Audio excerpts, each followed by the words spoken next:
Good evening, and welcome to the January 8th, 2024 Select Board meeting. I am the Chair, Eric Eldridge. The following meeting is being recorded and broadcast by Tyngsborough Media.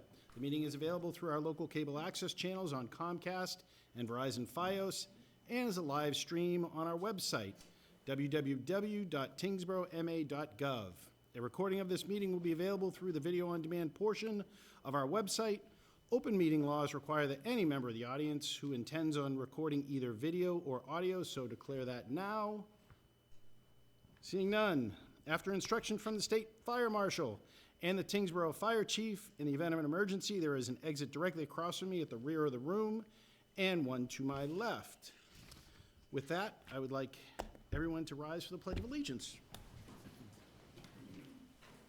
I pledge allegiance to the flag of the United States of America and to the republic for which it stands, one nation, under God, indivisible, with liberty and justice for all. Thank you. And I will start with board introductions to my left. Good evening, Jacqueline Schnackers, Executive Assistant. Good evening, Ron Schneider. Good evening, Ron Cohane. Good evening, Mike Moran, Vice Chair. Good evening, Katerina Kelabokis. Good evening, Colin Loisel, Town Manager. Okay, just for the folks that are following the agenda, we will be moving the town manager's report to after 6C, so between 6 and 7. With that, why don't we start with meeting minutes? I move that the Select Board approve the regular session meeting minutes for December 11th, 2023. Mr. Chair, I second that. I have a motion and a second. Any further discussion? All those in favor? Aye. Opposed? Abstain? Carries 5-0-0. I move that the Select Board approve but not release the executive session meeting minutes for December 11th, 2023. Mr. Chair, I second that. I have a motion and a second. Any further discussion? All those in favor? Aye. Aye. Opposed? Abstain? It carries 5-0-0. Okay, citizen and business time. Any citizens wishing to address the board? Seeing none. Why don't we go to 5, which is the joint meeting with the Tyngsborough Housing Authority. Consider appointment to fill vacancy, and have the members of the Housing Authority come on up. We have a variety of microphones. Wherever you'd like. Wherever you'd like to be comfortable. I like calling for. There you go. Even better, I'm deaf in my left ear. Brilliant. Hi, Excellent. my name is Donald Lampron. I'm on the Tyngsborough Housing Authority. I'm John Pelletier. Welcome. Waiting for Brian. Okay, Martin. okay. He got tied up at work, but he should be here. Anyways, we reviewed a couple of candidates that were filed to you people due to a vacancy from Linda Bound. And for family reasons, she opted out. And I looked over the two candidates, and both good candidates. One of them has a real estate background, which I think would come in handy with the Housing Authority. And his name is Michael Page, and I'd like to make a motion to appoint Michael Page. And I'm not sure if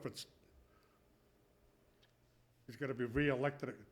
Either one of these have to be re-elected again, but I'm not sure if it's a 2-year term or 5-year term. Yeah, please, Colin, if you can provide some clarity. Just a little bit of background for those that aren't familiar. Anytime there's a vacancy on an elected board, the Select Board and the board that has the vacancy make a joint appointment. The person that they appoint is entitled to serve until the next town election, at which time they can then run for a full term. Right. So whoever you appoint tonight, if they're interested in continuing to serve on the Housing Authority, they'll need to pull papers from the town clerk's office, appear on the ballot in May, and then they'll be entitled to a full term at that point. And that term, is that the 2-year, or is that I'm the not 5-year? sure. I believe it's a 5. five-year It's a term. 5-year term. Okay.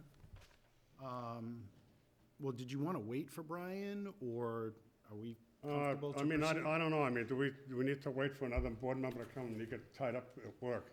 But he's going to be here. It's up to you. You have a quorum. you can either wait for him, or you can vote without him if you all think you're on the same page, but it's totally your call. Okay, You have a quorum tonight, right good. I'd now. like to nominate Michael Page, to join our board. So, is that in the form of a motion? Do you need a second? I'll need a second, yes. I will second that. Okay. Do we have, so I have a motion and a second. Further discussion?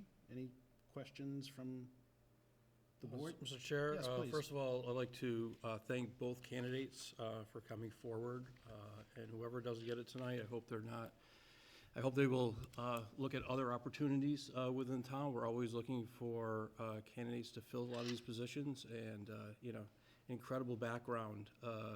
Jonathan, the one that, also was going for this particular job here. I would like to, whoever doesn't get it, that our town manager actually reaches out to them and actually states that, and that would be appreciated. Thank you. Anyone else? No, just to, and to echo that, I think Mr. Smathers had he said he'd like to volunteer, and he'd like to find out, and this was an opportunity for him. So I appreciate that he jumped in. I think that there's a ton of opportunities for folks to participate in town government here as volunteer and really to help out in the community, so it's great to see that you had two fantastic candidates. I appreciate your recommendation. Any further discussions before we vote? And we're gonna vote jointly, right, Colin? So we'll all. Okay. So I have a motion and a second. No further discussion. All those in favor? Aye. Opposed? Abstain? That carries 7-0-0. If my math is correct. Thank you very much. Thank you so much. Great, thank you for your time. Thank you so much. Thank you for your service to Tyngsborough, also, you too. And Colin, are you gonna reach out to Mr. Smathers? Yes. Okay, let me know if you need me to do that. Okay, let's go to 6A. This is the review, approve, extended producer responsibility, municipal resolution. We'll let our sustainability folks and Board of Health, if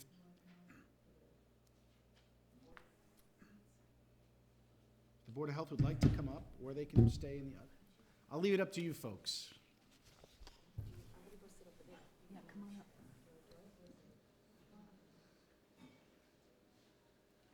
Dana, do you have enough chairs there? She's very resourceful. Got enough? I will say, it's great to have this many people at a meeting. It's a lot better than just, those of us here, so welcome. Got the handouts, everybody have a thing? Okay, so I guess, Diana, want me to hand this off to you? You ready? Sure. Yes. Excellent. Thank you. Good evening, Select Board and Board of Health. My name is Diana Cohane. I chair the Sustainability Committee, and I have some more members of the committee here with me tonight. We've asked for this time tonight to seek your board's endorsement of some important extended producer responsibility legislation under review at the Massachusetts State House. First, though, if you'll indulge me, I want to take a quick minute to give you an update on Sustainability Committee's efforts and results. Diversion from our waste stream through repair, reuse, recycle has been our priority. Last year, we set a goal to reduce overall waste tonnage. I am talking to this first slide that you see. Those are the points there. We can put that up there as well. We set a goal to reduce the total waste tonnage, trash and recycling, by 3%. That goal was exceeded. Fiscal year 2023 total waste tonnage was down by 607 tons, which is over 12,000 pounds. That was a 12% reduction in tonnage, which saved the town more than $50,000. We hope to continue to reduce trash and recycling tonnage this year, and we believe the biggest opportunity is to reduce food waste in our trash. The waste audit that was performed last year showed that almost half of what residents put in their trash bins is food-related waste, and you can see the diagram of the results of the waste audit. We have promoted backyard composting, but this is a limited solution because meat and dairy products cannot be placed in backyard composters as the temperature does not get high enough to kill potential pathogens. In 2 weeks, though, residents will now be able to bring their food waste, paper towels, paper plates, compostable, disposable servingware for drop-off at one of the bins that are going to be located at the Highway Department. We are excited to offer this pilot program, and we will support residents as they give this a try. New this past year was our offering, together with the library and the Rotary Club, of a repair cafe. We are working to instill a repair rather than throwaway mentality here in town. And the Repair Cafe provided a great way to do this. The library now offers a library of things, which includes tools and supplies that residents can borrow as they attempt to fix rather than throw things away. More diversion from the waste stream. We plan to offer the next Repair Cafe in April, which happens to be 1 month before the next Zero Waste Day, so if we can't fix it, then we'll recycle it at Zero Waste Day. So we can't measure all the tons diverted from trash and recycling, but we are attempting to track as much of it as possible. So when I do send out the monthly trash and recycling tonnage reports, we also now track what we're collecting at the Highway Department and textiles, curbside textile pickup, as well as through our Zero Waste Days. So in fiscal year 2022, we tracked 15 tons of diverted waste. In fiscal year 23, we tracked 26.5 tons. And for the first 5 months of this fiscal year, we've already tracked 20 tons. So in less than 2.5 years, we've tracked 61.5 tons, or about 123,000 pounds, diverted from the waste stream. So that was just a quick update for you. I want to now go on to the reason for tonight. At our December meeting, the Sustainability Committee voted unanimously to endorse the EPR bills that are presently before the state legislation. We are an appointed but not an elected board, though, so the endorsement of the elected leaders of this town would be more impactful, and that's why we've asked both of the elected boards here tonight to seek your support. Juanita Trabert is going to give a brief explanation of the goals of these bills as well as their potential impact on municipalities. Juanita chairs the Massachusetts Product Stewardship Council, which is a formal committee of Mass Recycle with the goal of shifting the cost of materials management and recycling from taxpayers to the companies that design and market products through product stewardship and extended producer responsibility. Juanita is also the vice president of Mass Recycle, and her day job is as the director of sustainable materials management for the city of Newton. You each have a copy of the document that we're asking you to consider voting to endorse, both boards, so that you can see what we're asking. Now Juanita is going to present. Okay, I will try to keep it brief. I have a lot of slides. Some of them I'll just go through pretty quickly. First of all, thank you for having me tonight. It's a pleasure to be here. And as was stated on my first slide, Mass Recycle is the only 501c3 nonprofit in the state that works to improve waste management systems and policies. We help municipalities and other organizations make a difference through connection, education, and advocacy. I would say our claim to fame is that we host the statewide trash and recycling conference that happens every March. Mass PSC, the Product Stewardship Council of Massachusetts, is a formal subcommittee baked into the bylaws of Mass Recycle. So that's just kind of the structural hierarchy. Next slide, please. So, as you're probably aware, Massachusetts and most of the Northeast is facing a waste capacity crisis. Massachusetts does not have enough space to put the trash that we generate. And already it's estimated that 40% of the waste that's generated is exported to other states. That's increasing as we speak through hauling by rail to places such as Ohio and as far as Alabama. I think we can all agree that that is not going to be a sustainable solution long-term for the future. In addition, because of the lack of space and the constraints or the lack of supply of capacity, municipal costs are skyrocketing. We've seen municipalities with contracts that have increased 30, 40, 50% over 5-year terms. So the solution is to divert more waste, sure, but we also need sustainable funding for these programs. And product stewardship is the answer for the kind of policy or structural change needed to find that sustainable funding. Next slide, please. So there is a 2030 Massachusetts Solid Waste Master Plan that was developed by Mass DEP. I won't go through all of it, but it does have some goals to reduce 30% of our waste by 2030 from 2018 as a benchmark, and then to reduce waste by 90% in 2050 from 2018. And then I just want to point out that legislative strategies, it includes extended producer responsibility systems as one of the state's own solutions to this issue. Next slide, please. So what is product stewardship and extended producer responsibility?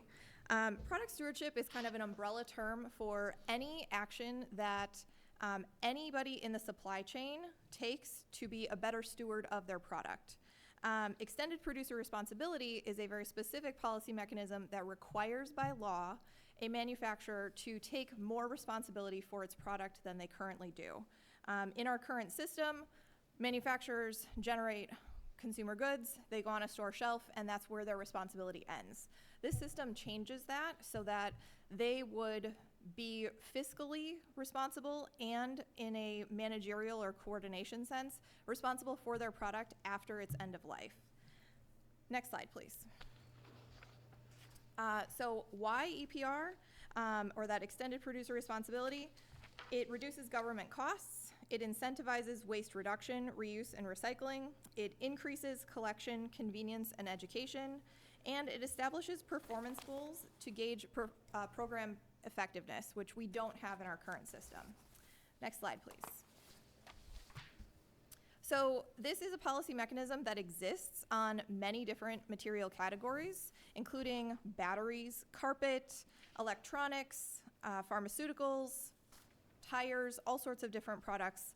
And it's a policy mechanism that is widely used in other countries, and it has been growing in the United States.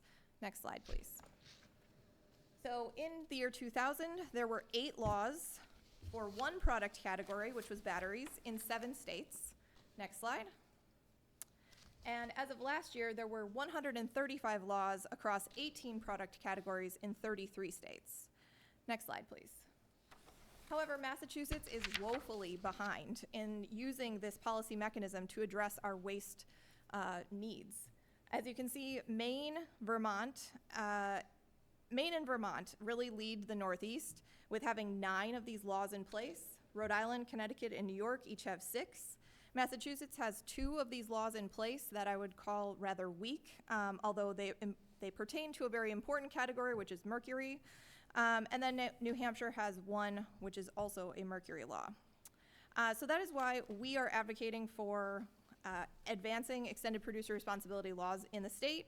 And we have our eye on a couple of bills in this session. Next slide, please. So we're looking at paint as our priority category. Next slide, please.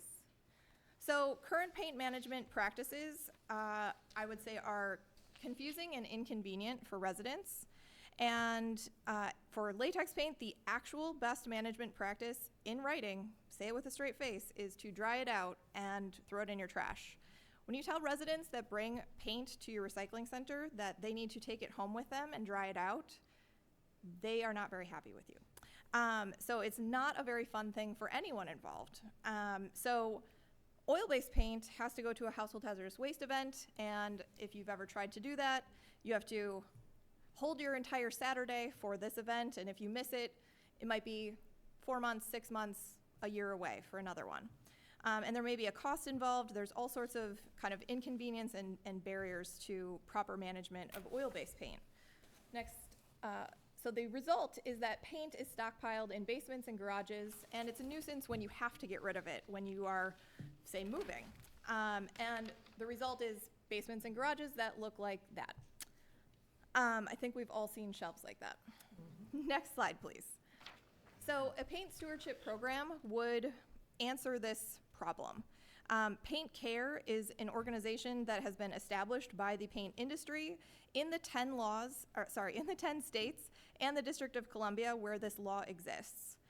Consumers pay a fee, let's just call it just under $1 per gallon at the time of purchase when they buy new paint, and that goes into a fund that is managed by Paint Care. The paint industry, through Paint Care, develops a convenient collection network and coordinates paint recycling for latex paint and proper disposal for oil-based paint. Municipal governments have the option to participate as a drop-off site. It is completely voluntary. And the state government provides oversight of the cost and compliance with the program. And even the industry has to fund the state to do that job. So it is a completely kind of self-funding system. I have a diagram. It's very tiny, but when you are able to look at the slides, it just kind of explains, it follows the dollars, like from the consumer to the paint industry, to the fund, and then it gets distributed for education and to government oversight. Next slide, please. So mattresses is another product that we are paying attention to. Next slide. As we all know, in 2022, the mattress disposal ban went into effect in Massachusetts.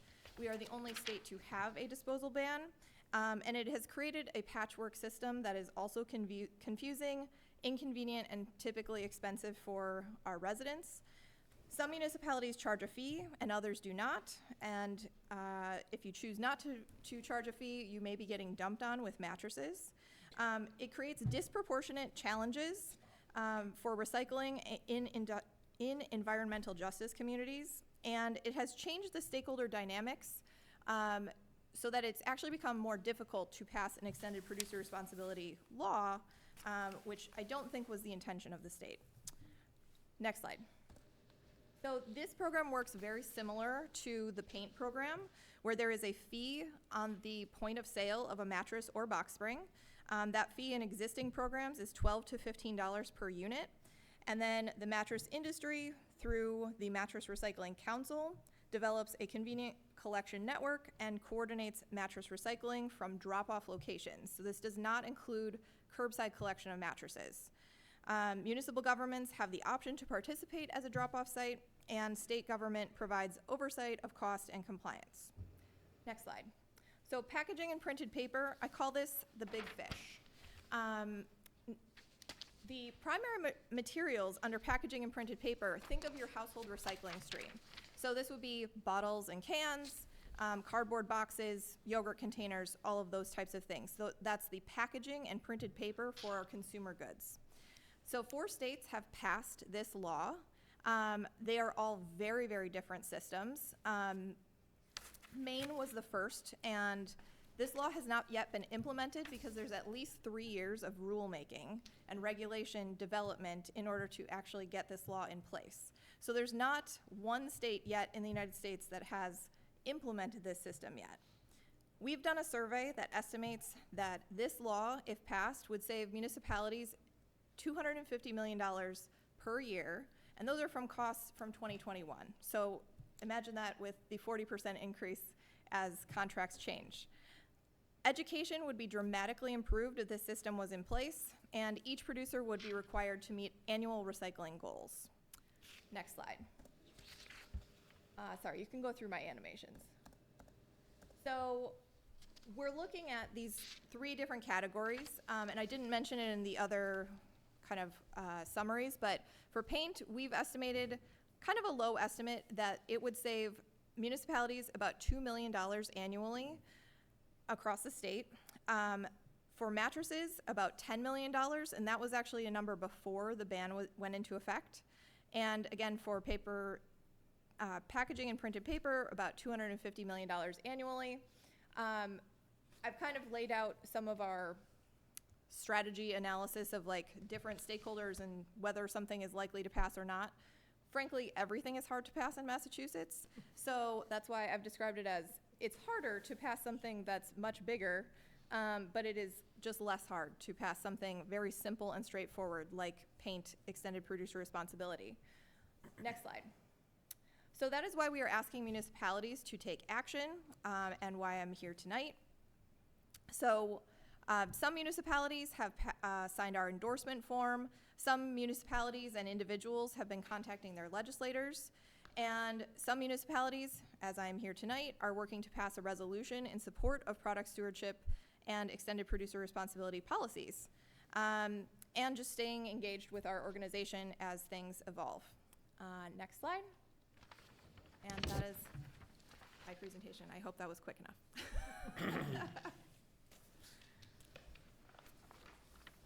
Great, thank you. I mean, quite a bit of information there. So, I didn't know if the Board of Health wanted to ask any questions. This is a little bit different. I know you folks don't have your formal meeting until later, but I didn't know whether you wanted to ask any questions now, and then I'll open it up. I maybe have one question. Mike Roach, I'm the chairperson of the Board of Health. So what is the limitations on some of these EPR bills that are out there? Is it only sticking to certain products for each bill? Is there like? Yes. So I would say that the common way that these laws are passed are focused on a particular material scope. And so in the law, it's defined what is in and what is out. The paint bill has actually been, I would say, developed over time. It was about 10 years ago when the bill was developed with the industry. So they actually reflected on their time of when lead was found in paint and kind of all of the fallout that they faced from that. And they said, what if we could get ahead of the curve and be good stewards of our product? So they developed the scope of materials. And so, for example, like architectural latex and oil-based paint are included, but aerosol cans of paint are excluded from that program. So that's all mapped out in the law itself. I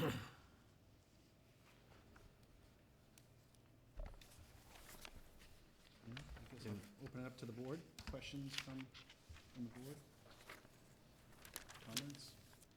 Mr. Chair, I have a question. Please. I just have a question on the packaging and printed paper. Obviously, we just went through a holiday season where everybody's throwing stuff away that was wrapped, and sometimes you have these televisions or larger electronics that come with styrofoam. And so I had personal experience. I'll just let you know, I tried to do research of where do I throw the styrofoam away? And they said, break it down and throw it in the trash. And I was like, oh, wow, this is exciting. So my question is, does any of this law or legislation, I should say, address that piece? Because I know paper, yeah, we all can understand that. We can recycle that. Cardboard, okay, it's easy to comprehend. Styrofoam's a little different. It's like, what do you do with this big, bulky stuff? And if you break it up and jam it in a bag, now you're throwing away an oil-based bag, and you're throwing away the styrofoam. So I'm just curious if there was any legislation that addresses that, because that's one I would really sign on to and call everybody, you know, do this one. So I'll try to be succinct in my answer, but I will reference the development of Oregon's law. So they passed theirs, and they're in this rulemaking process. They're doing this rather elaborate rulemaking and going into great detail to understand the environmental impacts of something like styrofoam from the production side all the way through its useful life as a shipping material down to the end of life. And they're paying attention to all of the life cycle impacts of all those different stages. And then they're determining whether or not something has viable recycling markets on the backside, because that's really what determines if something is recyclable. It has to have demand, it has to have a technical process that actually makes it into something else. And so that does exist for styrofoam, but the economics end up not working out because you're shipping 95% air. So what can happen in an EPR system? And I don't know exactly where Oregon is in their decision making on this, but what they could do is the way that a packaging system would work, it's not going to be a point of sale fee, because we all know it would end up being like teeny tiny fractions of a penny for every single, say, box. So Instead, it is an internalized system, and when the stewardship organization, so I referenced the Mattress Recycling Council and I referenced Paint Care, those are stewardship organizations. When that is formed for packaging, the producers will all hold themselves accountable and want kind of a level playing field for all the materials that are put out into the system. So what can be done is that if something is not recyclable at the end of life, it could have a higher fee that the producer has to pay into the fund versus something that is, say, reusable. They may pay much, much less. And that incentivizes all these design choices along the way from producing the product and its packaging all the way through that life cycle chain. So it's not a guarantee that you would never end up with styrofoam, but you would either end up with a recycling outlet on the other side if one is deemed feasible, or it's unlikely that you would end up with styrofoam because the producer has been disincentivized to use it. So they may move to using those like fiber molded inserts as opposed to styrofoam.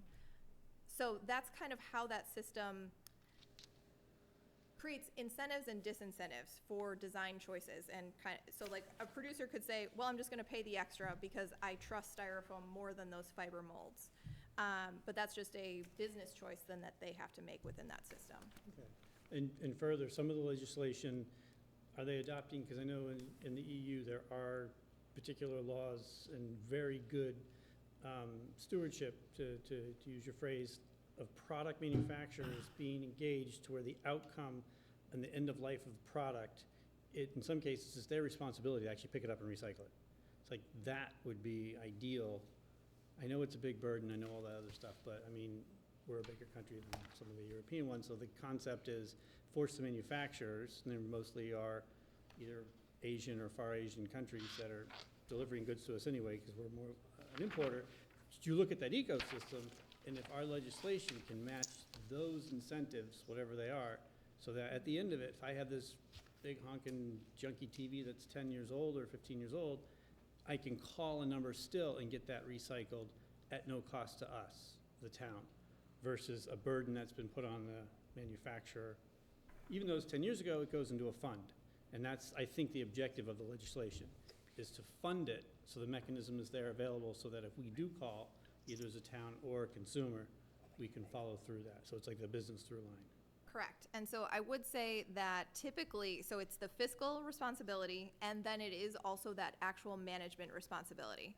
So in the paint bill, for example, there's a requirement for 95% of residents to have a drop-off site within 15 minutes of their house. And so that would mean that the paint manufacturers, through their stewardship organization of Paint Care, need to set up that many drop-off sites. If there's not enough voluntary entities such as municipalities or small paint retail stores that want to participate in the program, then they would have to set up shop and act as a drop-off site themselves out of the pocket of the fund. Similar so you brought up Europe, which is, they've been doing this for 20 plus years, and that's how they have recycling rates that are 80 or 90%. And we have a 30% recycling rate in this country, and that's probably being generous. They do have responsibility, and this entire structure has developed out where there's like competing organizations that want more material and have different producers. It's like this very, very elaborate scheme of collecting the material as efficiently as possible and creating competition within that system, which is kind of the evolution that we've seen happen. Here we're talking about just setting up a system with one stewardship organization that is responsible for collecting one material type. It helps at the outset for it to be a very straightforward system, but I think over 10, 15, 20 years, we would see that same evolution develop out for all different material streams. Thank you. Okay.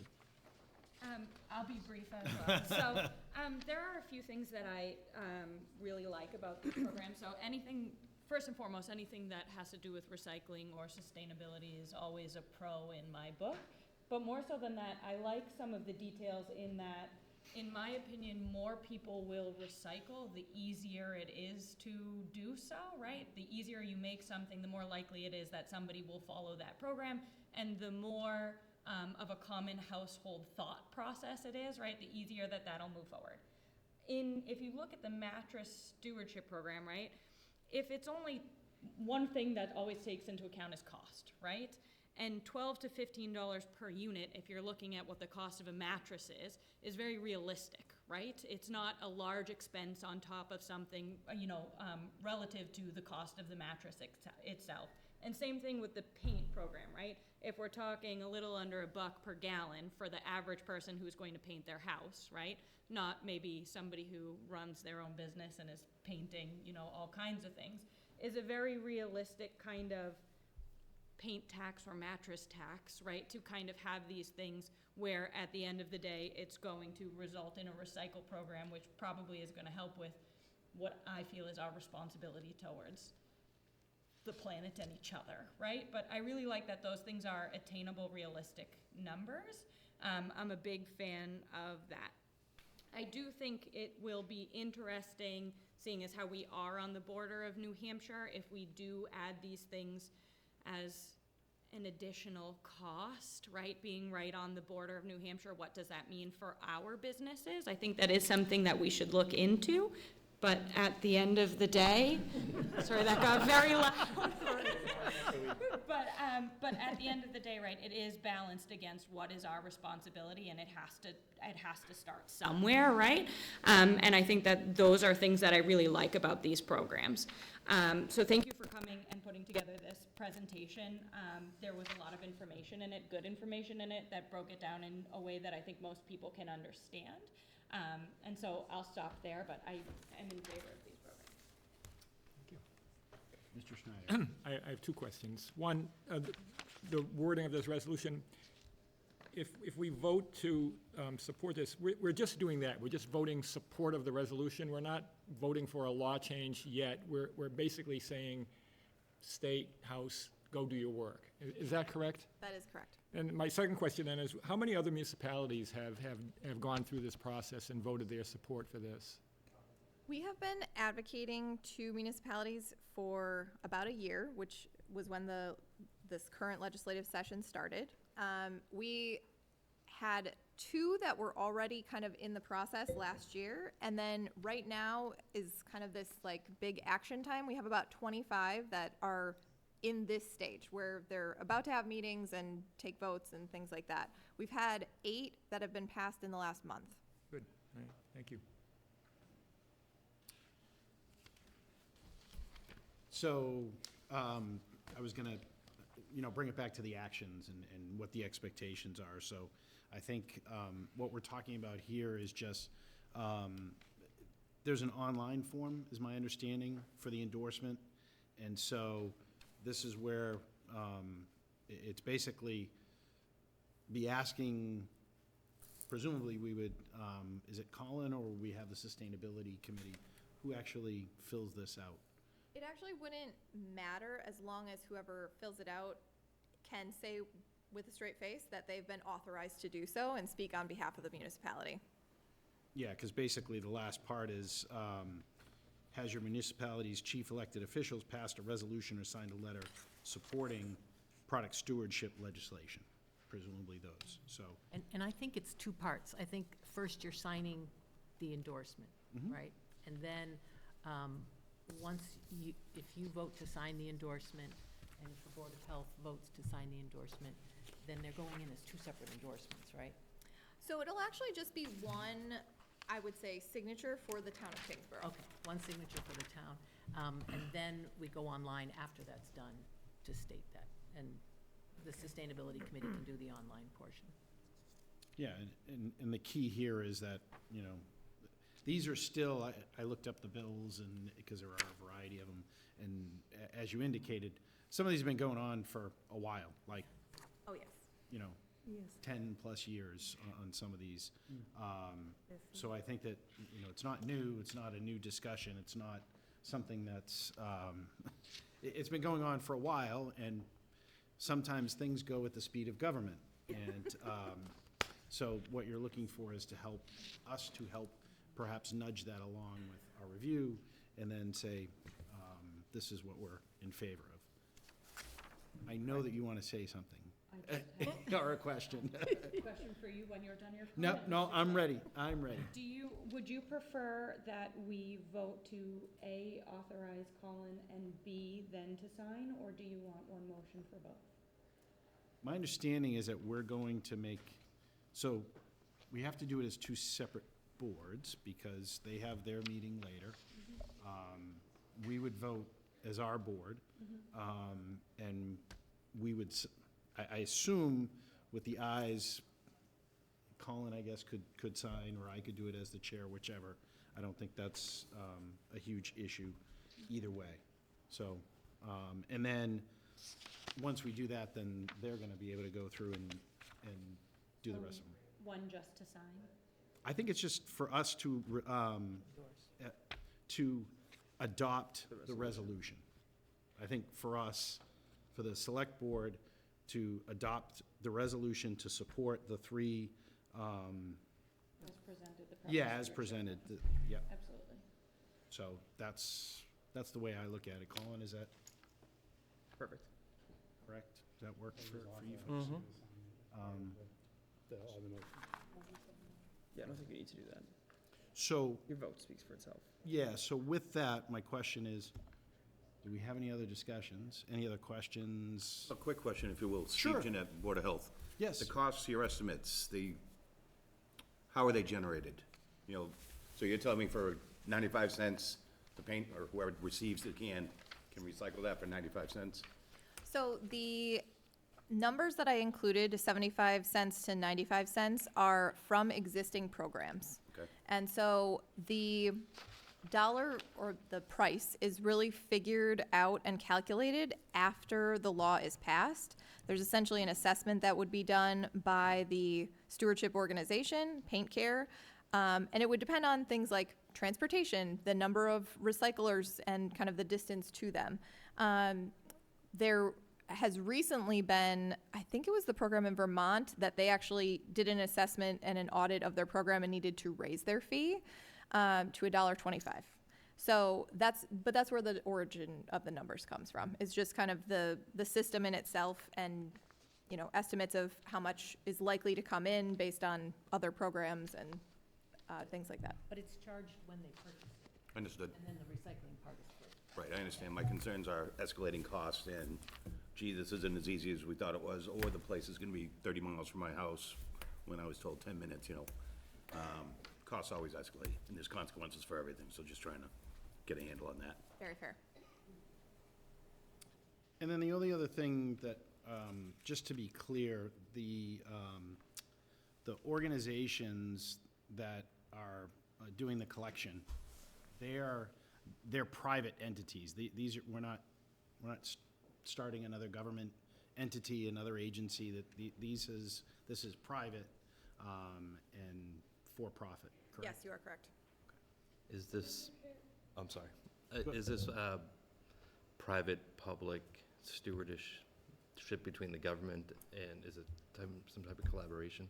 I haven't heard it referred to as that. I would think of it more as a law that forces a system to be created to meet the requirements of the law. And so that ends up being done in this private sector. But the government's role is to oversee the implementation and following of the law. Like audit purposes type thing? Yes, Like make sure exactly. they're following the law that they wrote? Okay. Yeah, but there's no tax dollars that are put into this. It's all based on consumer fees. So if you wanted to avoid the fees, then you would put out a request on Facebook, hey, I'm looking for red paint, who has some left over? And that's how you would avoid the fee. So it's only based on consumers of the product. Right now, we all pay for, say, a household hazardous waste day, and it doesn't matter if you use it once, or if you use it every single event, or if you never go to it. So this kind of eliminates that and puts it squarely on the consumer of the material. Where do the monies come from the government oversight? So that is out of the fund as well, It is. yes. And was the mattress ban supposed to take care of that piece of things? The mattress ban, I think the intention, and this is just my speculation being an expert in my industry, is I believe that the state had done a lot of work to develop a marketplace for mattress recycling through its Mattress Recycling Incentive Grant Program for a couple of years, and developed that marketplace, and it made sense. It would have made sense for the legislature to then pass an EPR system when that marketplace was created and existed. DEP's motive, or motivation, was to get mattresses out of the waste stream after having identified that it was, I want to say, 5% of our entire waste stream, and a nuisance for end-of-life management facilities to handle, both landfills or waste-to-energy facilities. So I think when they announced the ban kind of a year in advance, it would have been really advantageous to all of us municipal folks to have an EPR system in place before that took effect. And I would say a group of us really tried to make that happen to the legislature, and we're not successful. And so we've ended up with the current system that we have, which is everyone fending for themselves for an unfunded mandate. So if we had the EPR system, residents wouldn't be paying to get their mattress recycled. There'd be a system There would be, available. Well, no, could they drop would it be off. still, because they would pay a fee. $15. Yes. Yes, they would I pay a think to get it fee recycled, when they you would buy a pay. new mattress, yes. So Yeah. it's not kind of like a free system entirely. Right. But I think we would all, if we thought about it, it's much less painful to have a fee when you're already paying something for a new item Right. versus you're getting rid of something, it no longer has value to you. It's a total pain in the butt to get it out of your house, and you're like, I don't want this thing anymore. And then the transfer station attendant says, that'll be $40. And again, people are like, wait, what? I want to get rid of this, and you're telling me I have to pay for it? That's, again, part of the baked-in convenience of the program. Mr. Yes, Chair, please. if I may, I think, just to kind of close out the argument a little bit, right? I think we can all agree that at the end of the day, nothing is free, right? Free is not something that exists. And I think each person, each municipality, each town has to decide what do they believe their responsibility is if you as a consumer or you as a producer are producing or consuming goods that are at the end of the day going to not be recyclable, right? I mean, at some point in time, it is my belief and some shared belief of others that it is our responsibility to leave the planet for the next generation in a way in that it is not dying. And I think, at the end of the day, in my opinion, as a single voter, right, nobody else's opinion, I'm not speaking for anybody else, right? If you're going to be buying a mattress and the cost of that being recycled down the line is $12 when you're already paying for a mattress, right? That is something that we have a responsibility to do. Is it free? No, it's not, right? Our recycling system is not great at this point in time, to put it lightly, right? And in my personal opinion, we're not doing enough to make sure that the things that we buy don't end up harming others or the environment at the end of the road, right? So if we are going to have a discussion about what is the cost to these things, and you're telling me that it's $1 every time I buy a gallon of paint, that's something that you can stomach much more than a higher cost or a higher fee all at once, right? And I'm sure there are people out there that disagree with me, right? But at the end of the day, nothing is free, and we're looking at, you're going to buy something, you pay a fee for it so that later down the road, it can get recycled, it can get reduced, it can get reused, it can get recycled, right? And that's what we're looking at. So, I mean, do we have to justify the cost? Absolutely, to a certain degree, but at the end of the day, it's not going to be free. It's not. Yeah, and let me, I think that's well spoken. I think the key here is, what we're talking about is not advocating for a specific bill. We're saying, what it says is to enact legislation that takes these things into account. The specifics of that, those are things that should happen at the state level, and the state should be listening to people, and it shouldn't be unreasonable on the cost. It does need to be reasonable. I think we run into challenges now with things being really expensive to build housing, and now we can't build housing because everything's more expensive.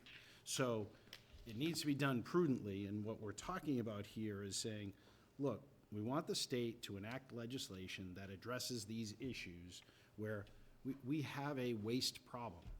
We have a problem, and we can't continue to do nothing about it.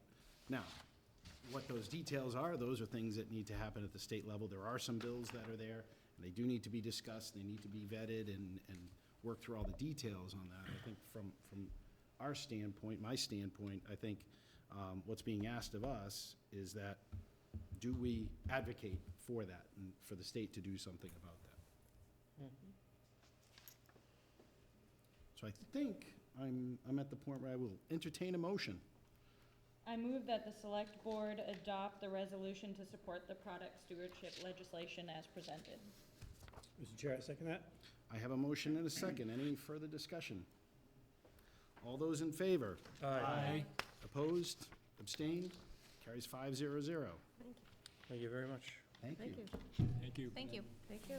Thanks very much. Thank you. They have a separate meeting. Thank you, Chair. Thank you, folks. Appreciate it. Thank you. All right. Speaking of things aren't free. Discuss approve speaking of things not being free, discuss approve fee adjustment for Old Town Hall and First Parish Meeting House. Allison, are you gonna start us off? While she gets situated, I can just give a quick overview. Excellent, thank you. So Allison is here this evening looking for the board's approval to amend the rental rates and certain provisions of the rental agreement for the Old Town Hall and First Parish Meeting House. As the board will remember, we came before the board last year looking for, at the time, it was a minimal adjustment with the intention to return this year and ask for another adjustment to keep the rates competitive. The buildings continue to see nearly nonstop use. Over the summer, I don't think there was a single weekend where the building was free, and that continues even into the winter. The cost to maintain the building, to operate and staff it, is also increasing. It's getting harder to keep hosts at the low rates that we were paying, so we have to adjust those to keep, and we're really asking a lot more of hosts now that the demand is so high. In the past, you could get away with having a host just open the building, maybe they had to come back once, usually they just came back to close it. Now we're seeing back-to-back rentals, which means that the host has to be more attentive to, was the trash taken out, was it cleaned properly? Unfortunately, we still find ourselves, and Allison has a list of issues where the building isn't reset to the way it's supposed to be, and that's a problem for us because Allison may have another rental coming in an hour later, and so it's the host that then has to bear the burden of it. All of that said, in FY23, rentals of both buildings brought in just over $33,000. In that same year, we spent roughly $45,000. It does have a revolving fund, which is running in the positive, so it's not like we're not in a bad situation. The problem is we're not able to save money to make upgrades, to do some of the bigger scale maintenance. We'd like to repaint the main level. We'd like to do the floors on a recurring basis.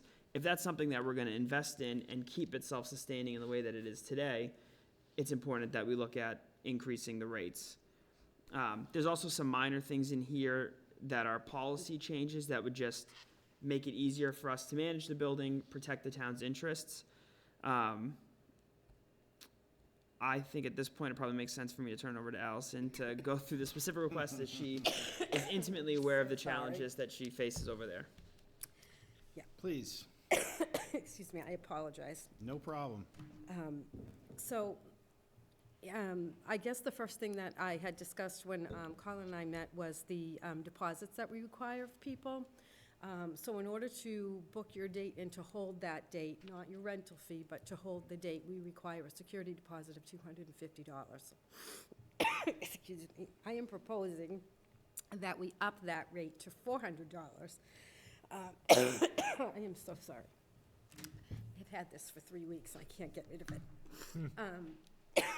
My feeling was, excuse me, that if we make it something that you would think about writing the check for, there will not be your thought of, really don't feel like cleaning, even though we said we were going to. I'm gonna let the $190 rate of the cleaning that I would have paid, and I'm just gonna leave for $250. This happens often. Thank you very much. I'm hoping that a $400 fee will make people think a little bit more. And they'll also not book a room or book the hall for months in advance and then 2 weeks ahead of time decide, we're not gonna have that, and they walk away. So we're missing rental opportunities as well as putting burden on our hosts for having to deal with renters who don't comply with the bylaw, or the application, I'm sorry. So that would be number one. I'd like to entertain upping that price so it's a little more in line with what I feel our building is worth. The rental experience, I think, with us is fairly easy. We're very upfront with what is expected, and the hosts are always making sure that everyone is all set and that they know beginning and end what their obligations are. So that's the first. I don't know if you want to discuss each one separately or just keep going. Okay. Yeah, I can go through, I think. Okay, I had, We're familiar with these. right, You've explained it to us before, yes. so. This is my annual visit. The second one was just changing some timing. And we had discussed this last time as well. The cancellations, if you are going to cancel your event, it needs to be 30 days ahead of your event. Payment is due for your rental fee, not your security deposit, but your rental fee 30 days in advance, as well as if you are going to cancel, we need to have notification 30 days in advance. People book things months out, and canceling 2 weeks ahead is leaving us with a vacant time slot that more than likely I could have rented. I will concur with what Colin was saying. We have a rental, at least one, normally 3 or 4 rentals every weekend. We are busy. So that would be my next thing. It's 30 days instead of the 10. And then the hourly rate, I'd like to revisit. We did revisit it last year.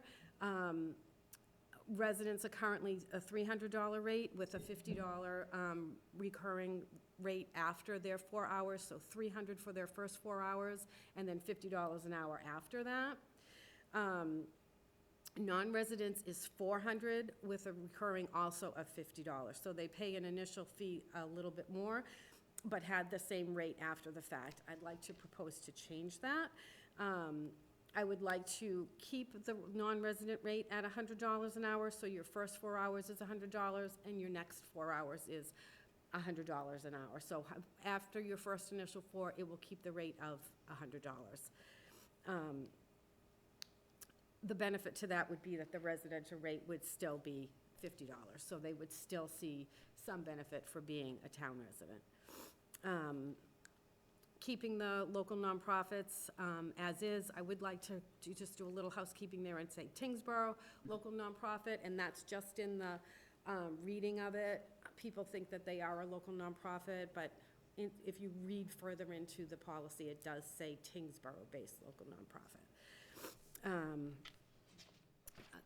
On the security deposit, we return the security deposit within 7 days of business, so once they have their event, we're to return their deposit in 7 days. I would like to change that to 14 days if at all possible. Sometimes I'm just not in the office for whatever reason, and I can't turn it around that quickly. So I'd like to have a 2-week window to get them their deposit back. Okay. I just had, I don't know, did we go into the post-cleanup event information? Yeah, these last two are more, putting into writing what we're already expecting. What we found is that people, right now it says if you serve food, you also have to mop.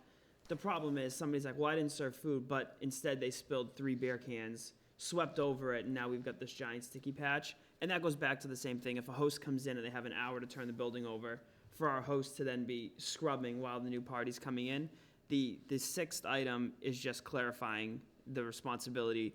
We have a contract right now with a third-party cleaner, and that's something I failed to mention. When we look at the fact that we spent more in FY '23 than we brought in, only for a portion of that year did we offer this external cleaning service. And so we were ending up having to pay for a deep clean after a renter. Sometimes we were able to keep the deposit, but $250 wasn't paying for a deep clean. So that kind of explains that difference. This is just clarifying that if you rent the building and you pay for the cleaning service, you still have to throw your food out. You can't leave trays of food behind. You got to take down, Allison brought up balloon arches. Like, the cleaning contract is for sweeping, wiping down the tables, bringing the trash outside and mopping. It's not for them to come in and organize all of your things for you. And the last point that I wanted to make, of our rentals, 2/3 of them are non-residents right now. So adjusting that fee will really kind of correct a trend. That was based on last year, so. Yeah. That is correct. And the last thing that I had discussed is, in our application process, we do have on the website the capacity totals for the building. I would like to change that. When you read what's on our website, you can have 270 to 298 people in our building. You've all been in our building. It taxes our building. 200 people is many too many people in that building. I would like to request that we just cap capacity at 120, 125 people, no matter how you're setting it up, be it auditorium style, be it sit-down tables, be it standing room only. I think 120 to 25 people, and you can discuss this and decide, but it's plenty of people in that building. It's taking a toll on our building, having hundreds of people at a time in our building. So why don't I open it up to the board? I'm gonna start over here this time, if you don't mind. Oh, look at I like to mix it up every once in a while, keep Little everybody on their curveball. Over toes. here. Little curveball, all right. No, so I just have a few questions. So how much does it cost when the cleaners come in? $190. $190, okay. So, my thought would be, or just a question, or if maybe this is something that's come up, I'm sorry if we're repeating, but, if I'm going to rent somewhere, I wouldn't necessarily expect to have to sweep and mop, especially if I'm paying for, let's say, 4 hours, because you'd have to get everybody out to leave to sweep and mop within those 4 hours.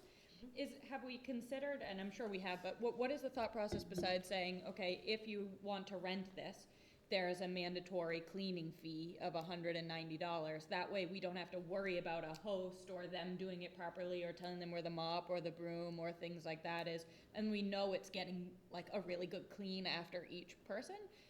It doesn't seem unreasonable to me to kind of say, hey, we have this cleaning fee of $190 if you're gonna have an event here. Is that? I don't think that we've explored making it mandatory. I certainly think, and Allison can correct me if I'm wrong, that we've seen, since we offered that option, a lot of people have taken it. One of the things that we're very clear on, and Allison is very clear on, is that the reason the rental, because even with these increases, I'll be clear, like, this is an extremely cheap rental. You could hypothetically have a wedding reception for $300 at the Old Town Hall, which is crazy low. But we are very clear that it's a self-sufficient. Yeah. We're not setting up tables for you, and so certainly we could explore doing a mandatory cleaning fee. I think we've always fallen back on the fact that we have the security deposit. And I do think people are good about. That way, and just thoughts to work through it, right? But if we really are talking about, keeping Old Town Hall in like a really good shape, right? That security deposit could go towards things that, if they nick a wall or something a little bit more substantial, right? Because if they're just kind of scooting out without, that $190 probably isn't, there's probably chances that you're gonna go over that $190 in repairs and things like that. Just a thought out there, right? It would seem a reasonable fee to me, and that way we can keep Old Town Hall really spick and span when we need it, and people might feel a little bit better about not having to yank out a mop. I think we can look at the number of people that have utilized it. The other thing I want to do is talk to the vendor we have a contract with, because if we are requiring it, then we have to ensure that there is somebody available to do the cleaning, and we've been successful in getting someone in there because they're not always required, but I could see perhaps it might be an issue if we have 3 events in one weekend. That price may go up if we're, so we can, I think what we should do is look at the number of people that have utilized it and also have a conversation with the vendor that we use to see if that's something, I mean, they're a small local company, so perhaps we have to get a second Yeah. vendor, but we just want to make sure they have the capacity, but certainly that's a good point. And then, you're right, we wouldn't be worrying about, Right, but that would be still in addition to the security deposit, Correct. because those would be 2 separate things, Yeah, Right, yeah. right. And, you had mentioned lowering the capacity to 125. Do we see a lot of event requests for 200-plus people? So unfortunately, we don't ask what is your estimated capacity coming in, what is your Even for guest? weddings? We don't, it's nowhere. So hosts will come in and people just keep coming. And, I mean, for one, it's a safety issue. You know, they look at our numbers and think, great. And then once you set tables and chairs up, it's just, it's too much. It's too much for the building. We've seen it on many occasions, and I kind of like to nip it in the bud so we can tell people that, you know, whatever you feel is appropriate for the building, this is your number. You know, whatever your wedding, you can have 150 guests. and part of the confusing part about that table is very early on, before the building was as busy as it is, we would give people the option, somebody could have hypothetically rented the upstairs, which has 120 seated capacity, and rented the downstairs, which has, I think, 105 or whatever seated capacity. Operationally, that's a nightmare. There's no way to separate the 2 buildings, so we haven't been doing that. So from a renter's perspective, this really isn't gonna change anything. It's just gonna clarify that, hey, look, if you hit, and I think 120 is, that's the room capacity if you set up tables by the building commissioner, which even our policy, we couldn't make it any bigger. Operationally, it's just gonna clarify to people that, hey, you can't say, well, I'll have 120 people seated upstairs and 105 people seated downstairs. The building and the parking isn't designed for that either. That's all for me, thank you. Mr. Moran? My recommendation would be to talk to the fire chief and find out what that building capacity really is for safety purposes, and then you just tie the capacity to the limit of that, parking plus his concerns, boom, you're at 120. Right. Job done, we publish it, we're out. Like, that's Agree. pretty standard, straightforward in my book. That's my 2 cents. So, yes, as you said, you know, Allison was just in front of us not that long ago, so many of these issues we're aware of. You know, especially the ones on the bottom, we're just kind of clarifying for the people that come in what the rules are, which I support. You know, I do believe that the $400 for 4 hours seems pretty reasonable, and you know, really what Allison is doing here is you know, based on her experience, just trying to put things forward or put things in this particular policy so to make things, you know, more straightforward and easier for everybody involved, right? So, you know, I support what's in here. You know, I think one of the things, you know, it's like what Calaboca said, you know, we could put something in here as a, you know, Allison and Colin, you know, look at the results and figure there should be a mandatory cleaning fee. We could put that in there as an option that they could enact if they felt appropriate. Mr. Schneider? Yeah, I echo that. So I agree that, I really think we should have a mandatory cleaning fee. And I think we should make it clear that that's different than the security deposit. The security deposit is really a damage waiver, right? Right. And it's different from cleaning. And even if we have a mandatory cleaning fee, there still has to be, you know, we still have to explain to people that you need to take your crap out of there, right? You're not leaving your arch up, you're not leaving your trays of food. That's not what cleaning is about. So it's after you've taken all of the things that you've brought in out, then we'll have somebody come in and clean the building. So I think that makes perfect sense. I have one question. Do you have any sense from other venues how long they keep the security deposit? Is 14 days a common period of time, or do other places do it more quickly? I honestly don't know. I don't know that a lot of places take security deposits. It's usually a deposit towards your rental fee. Okay. It's not a separate fee. We do two separate fees. So we hold it in case there is damage. Yeah. But most that I surveyed last year, I didn't see a lot of people who did security deposits. Okay. And I don't think 14 days is that onerous on anyone, you know, whether they get their money back in 1 week or 2 weeks. I don't really think that makes all the difference in the world. And to clarify, I don't think am I correct? You're not charging, you're just holding the Right. check. Correct. It's not like we're actually Yeah. holding the money, so Right. Right. they're not. Right, we're just returning it to them, but it's just the Right. period of time that Allison has to return that money, and I don't think that makes all that much difference. I doubt people are gonna walk away from renting with us because they know it's gonna take an extra week to get their check back. So, couple things. One, I mean, I think whether it's 1 week, 2 week on the check, that's fine. I don't have any issues. I do think it's good that the security deposit is going up. I have heard some of the stories recently and the challenges that perhaps some of our hosts have had to deal with, things that are completely unnecessary, and I certainly hope that our renters, and maybe we just need to make things a little bit clearer as to the expectations of behavior of people. I get it. People want to have fun, but there are things that, you know, are supposed to be part of good behavior. I think for the after hours, after the 4 hours, going to $100 an hour, I think that will also help, because I think we have a challenge where people don't want to leave, even though they've signed up for 4 hours, and just pay the extra $50, no big deal. So I think that will help. A couple things, though. So, number one, thanks for coming in. I think that's what we had talked about, right? Let's work through this, and, you know, if we have to do this once a year while we're getting on, I have no problem with that. I think it's time well spent. So, you know, I'm glad that we're tweaking these things. Let's keep an eye on it. I do want to find out, and we don't have all the info because we made some tweaks last time. We're still trying to see what those are. But when the rentals, I want the rentals to come in at least the same amount that the costs were. I'd like to see if we could get to equal it. I know we've got a revolving fund, but I'd like to see, because, I mean, here's the reality. The buildings, time is gonna happen. It's gonna need some things over time. So I'd like to see what we need to do, and, you know, that's what we're trying to get to, right?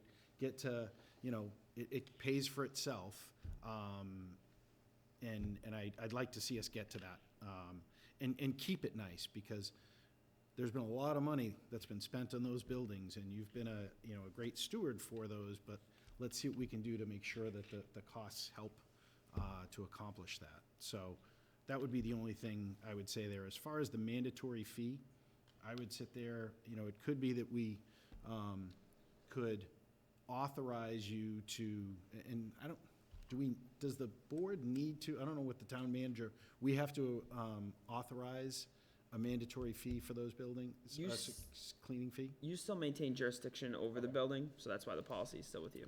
So one of the things we could do is, and my take on it was that let's not do it. We've got the things that are here.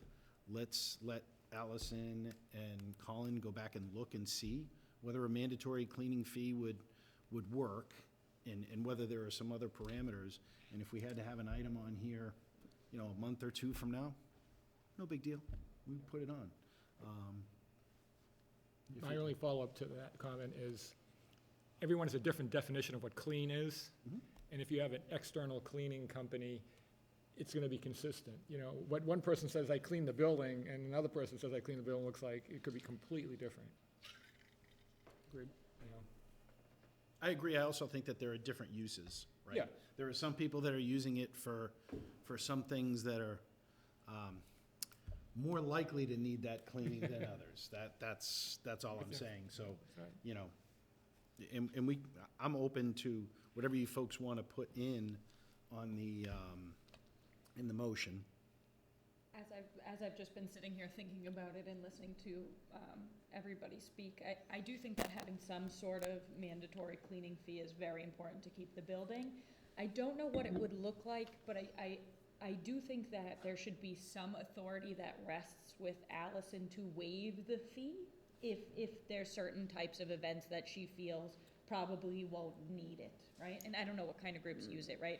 But like a reading circle is not going to need the same, kind of cleanup crew as a wedding, right? And so I think that, and again, I agree with Selectman Eldridge that this should be something that, Colin and Allison have some kind of control over determining, right, what that might look like. But I think that having the fee up front kind of puts everybody on notice, and then giving Allison the ability to waive it might give it the flexibility it needs for certain groups. So just a food for thought moving forward, something like that. Mr. Chair? Yes. This is all very helpful. I think what I would want to avoid with the giving a specific person the ability to waive is then the people that start complaining and saying, well, she waived it. But to your point about there being, perhaps if the board felt inclined tonight, or it could be another meeting, we could put together a list of the types of, like a wedding reception certainly would be one if we were going to implement a fee. And I think if we are clear about what type of event would include the fee, that eliminates the whole, well, how come you waived Colin's fee, but Jackie had to pay the cleaning fee? So this board could say, authorize the rec director to assess a mandatory cleaning fee on a set of events, and we can either let you know what we choose those are, or you can vote on them once we give it to you. That's operationally up to you. Yeah, that's a really good point. My recommendation is that we vote on the ones that we have here today, that we have Allison and Colin figure out what that might look like for a mandatory fee, or how we might put something in there, and just come back to us, and we'll go and put that in place. I'd hate to put something in front of you to make you do something when we haven't really thought about it. It wasn't even on your radar coming into today, so I look at it and say, go think about it, see if there's another way to address that. Meantime, we address these items that I think have been well thought out, seem to be pretty easy to enact. So are we good with that? Yeah. If that, yeah, I will take a motion then. I move that the select board approve the fee adjustment for Old Town Hall and First Parish Meeting House as presented. Mr. Chair, I second that. I have a motion and a second. Any further discussion? All those in favor? Aye. Opposed? Abstained? That carries 5-0-0. Thanks, Allison. Thank you very much. Thank you, Allison. Thanks, Allison. See ya. Thank you for putting up with my fit. Spread it to. Miss Katerina got it, don't worry. All right. Department presentation, engineering, road capital plan update. Jake, come on up. Evening, Select Board. Good evening. How you doing? Good. All right. I'm here tonight to present, or give you an update on the capital improvement plan. So just to recap, the capital improvement plan was generated following a pavement management project that we conducted roughly about 3 years ago, where we reassessed all the roadways in town, implemented a new pavement management software, and then essentially built the capital improvement plan. So currently, with the funding that we have available, we have been able to continue to achieve our goal, which is keeping the good roads good while over time repairing the bad roads, or the roads that are in worse condition. So I included this map in the presentation to show how we've been all over town with our improvement program. We've been completing projects such as rehabilitations, and also introducing preservation-type treatments. The streets that are in red, that are in blue are streets that we've already treated, and then the ones in red are slated for this upcoming construction season. Next slide. So this slide here is just a recap of what we've already have completed with prices, miles treated. So in FY '22, we completed a 2021 patch project that treated kind of worse or isolated sections within a various amount of streets, including Locust Ave, Coburn Road, Parham, Cumming, Althea, and Louis. Some of these streets, we perform this type of treatment in anticipation of the preservation treatments that happen the following year. And then we also repaved Jocks Road, Bishop, Roberge, and then because of the funding allowed, we also forced in Danforth Road. So overall, that project year, we treated about 3.5 miles of roadway at a total cost of about almost $1.2 million. In FY '23, we performed, this is the year that we introduced preservation treatment.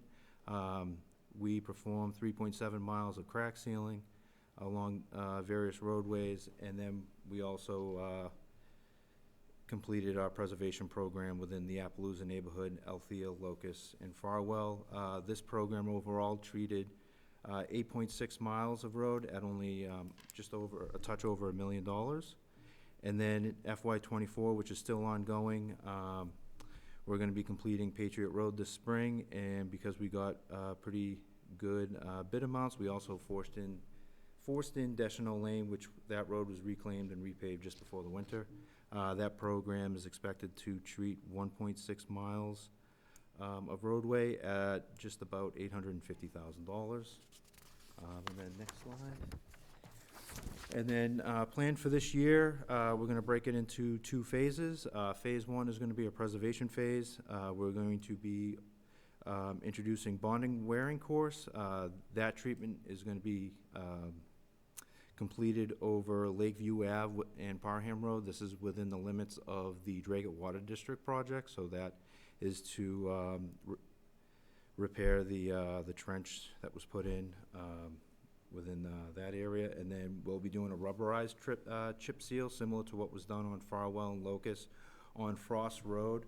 The reason for that is the sewer department is still in the planning phases for their sewer expansion project, so that road is kind of on the line of needing more of a rehabilitation treatment. So if we can get there, at least with a rubberized chip seal, we can hold it together and then probably turn that into a cape seal. If the sewer department decides that they're gonna expand, we can overlay the entire roadway as well as their trench. That's kind of the plan for that. That phase 1 is expected to treat about 2.1 miles of roadway at just over $500,000. And then phase 2 is a rehabilitation portion of the project. The streets slated for that program is Oregon Road and Nevada Road. That's expected to treat about a 1 mile of roadway and cost about $675,000. It's still currently in the design phase. So overall, this program will be at a total cost of $1.2 million, treating a total amount of miles of just over 3 miles. If you want to, next slide. So I just want to kind of highlight additional projects that, outside of what we planned for the roadways, that we've done over the course of the past 3 years. In FY '22, we completed the Daisy Lane Drainage Improvement Project. So that one was to help mitigate groundwater issues, which created severe icing along Daisy Lane. We used surplus capital as well as just a touch of some general funding to complete that project. Also, in that year, we received a grant for $135,000 to revitalize the Old Town Hall Park. That's the parcel of land next to the Old Town Hall.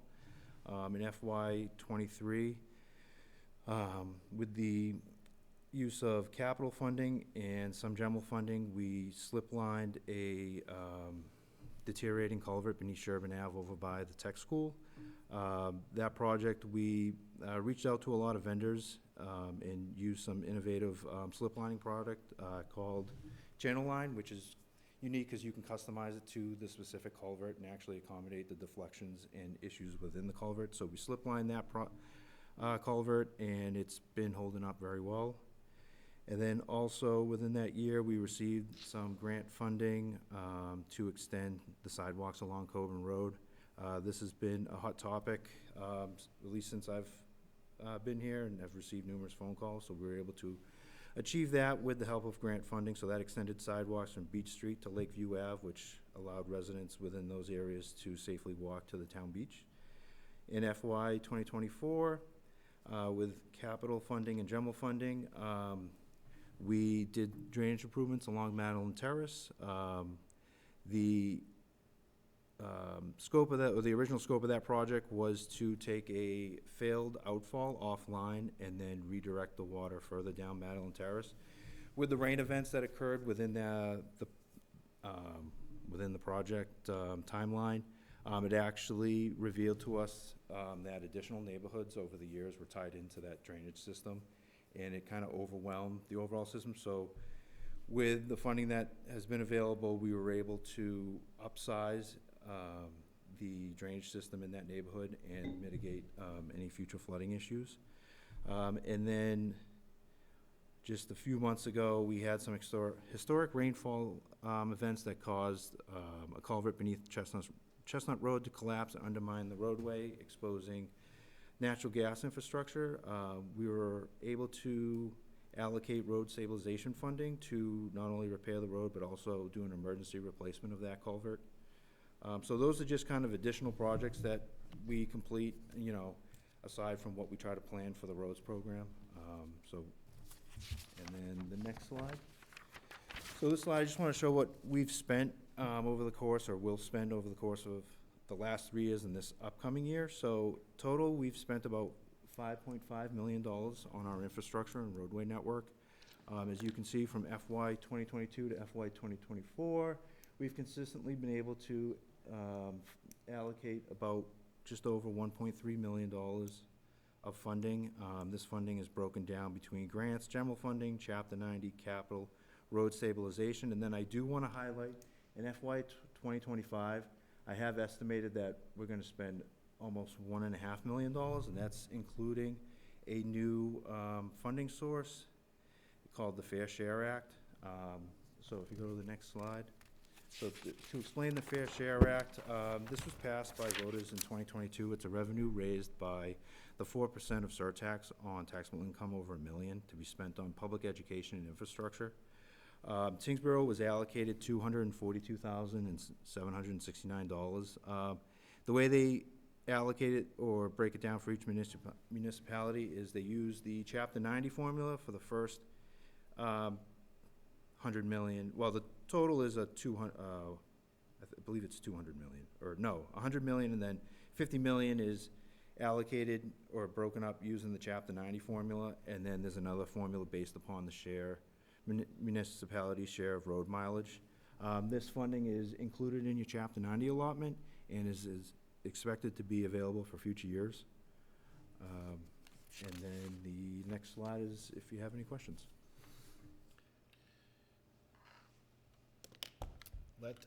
One thing, just to make sure that people that are watching at home, when you see road stabilization, that's cannabis. That's our cannabis revenue. The excise, that's the 3/4 of that, because people say, oh, what's road stabilization? Is that the big thing? No, that's the cannabis revenue that comes in and goes directly into road stabilization. And as you saw, it was like $2 million. $2 million. So people say, hey, where's that money going? Well, guess what? That's where it's going. So with that, I'll open up to questions. Now I'll go back over this way. Mr. Schneider. All right. Get on your toes. Thank you. That was a great presentation, by the way. The Fair Share Act money, the $242,000, my first thought is, if for a town as small as Tyngsborough to get that much money, there are a heck of a lot of millionaires out there that are paying that 4% surtax. Fine. But my thought is that $242,000, albeit it's a big number, I'm sure that the schools are looking at that and salivating over it also. So we're going to have to figure out. No, this is purely for roads. So the Fair Share Act is a tax that distributes a certain percent to education and a certain percent to roads.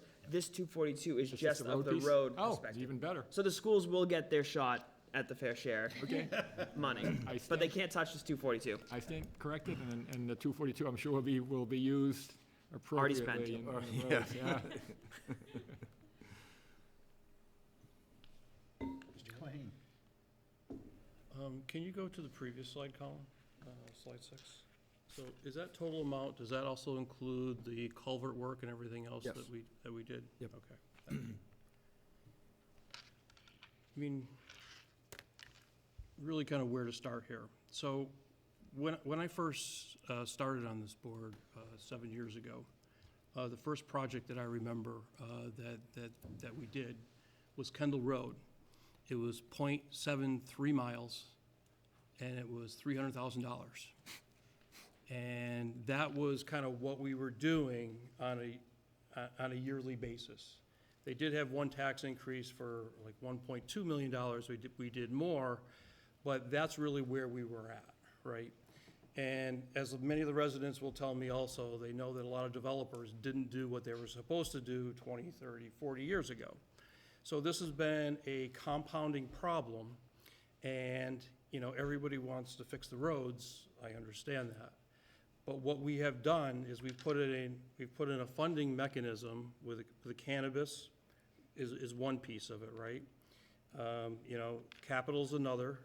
From the general fund, we've prioritized roads and tried to increase that every single year to now we're at $250,000 or $300,000 or something on a yearly basis. Then we're going for grants and capital. So really, when you add it all up, we really quadrupled our road funding, and it's been consistently now, it's for 4 years, we've quadrupled the road funding. We can't do it all at once. As I tell people, if you want to do it all at once, then there's going to be a tax increase. You know, it's another, you probably have the real numbers, but $20 to $30 million, right? So, you know, we can't do that all in 1 year. But what we've done is put together a mechanism to be able to fund this on an annual basis and quadruple our road funding. And I just want to add, I just can't thank Jake enough. When he does these things, I always got to remember what exactly it's called. Your rubberized chip seal. Yep. And bonding. I mean, I think these are mechanisms that a lot of other towns and surrounding communities are going to start using more and more. And having seen the results of those, I just can't commend you enough of, you know, yes, we've quadrupled the funds, but how exactly we spend it is also just as important. And I like what you have done, you know, throughout this process to make sure that, you know, we're fixing the really bad roads, we're maintaining the good roads. You know, you did that patch on these different roads. I mean, people look at that road, that's a terrible road. Now that you've done the patch, like, oh, that road's not bad. That road's pretty good. You know, so you've really done an awful lot, and I just can't commend you enough. Thank you. Thank you. Mr. Moran? Yeah, so, thank you, Mr. Chair. So I'm just excited to learn this process, you know, more in depth, right? The funding mechanisms and such.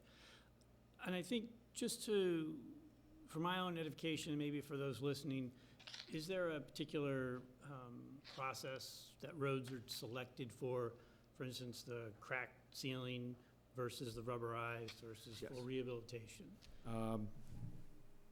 So the way those are chosen, it's, you know, we use the pavement management software, but the roads have all been assessed, so that's from down to areas of cracking, deformation, you know, different types of longitudinal cracking, that type of stuff. So the way I can, you know, plan out a crack sealing program is I can just focus on roadways that have longitudinal cracking and, you know, alligator cracking, and then put that into the program that will spit out the roads that require that type of treatment, and then what's the estimated cost. Okay. And all that information gets updated as prices change, and things like that, so. So if I just ask a question real quick, I didn't mean to interrupt you, but so there's already been an assessment done? Yep. And then you can go in and almost prioritize based on what the town or the department wants to invest in for the year? Yep.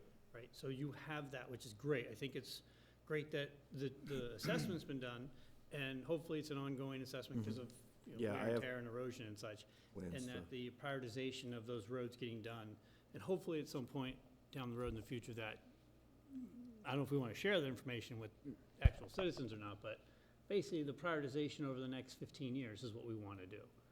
And that's the investment funding that we want to do. Go ahead, Making Colin. sure that the Jake is very smart. Yeah. I would, for the not so smart folks, what Jake has done with how we prioritize roads is, for many years, way prior to any of you serving on this board, we weren't taking care of roads. And so we found ourselves faced with a tremendously unaffordable backlog of roads that are in serious disrepair. So what Jake has done, and what we try to help residents understand, is the most cost-effective way for us to repair roads is to maintain what we have that's in good condition, and when we can, address the more seriously disrepaired roads. And while that certainly doesn't help the person who's like, well, my road's terribly disrepaired, what it prevents is, in 5 or 6 years, a different board from being faced with the same challenge that you were all faced with this plan. So it's a very intentional process. It's not based on preferences. It's based on, I mean, you see the cost. A mile of road is $1 million. And what we've been able to do because of Jake's innovative techniques is say, well, we can prevent ourselves from being in this situation in 5 years if we spend $800,000 touching, 5 roads with these preservation methods. So it's a balancing act. When we can, like with Deschanel and Danforth, we've been able to force very seriously poor condition roads into the plan, all at the same time making sure that in 5 or 6 years, we're not looking at all of our roads being in serious disrepair. Right, and I think that's what I was Yeah. trying to get to the explanation for those watching at Jake home. uses really big words, so I'm here to dumb it down for folks. Well, appreciate the work and effort you've done, and I think it's fantastic that there's the assessment that's done, and there is a way to maintain, preserve, and also prioritize those roads that actually would need it. So, fantastic. Yes. Hi, Jake. Hi.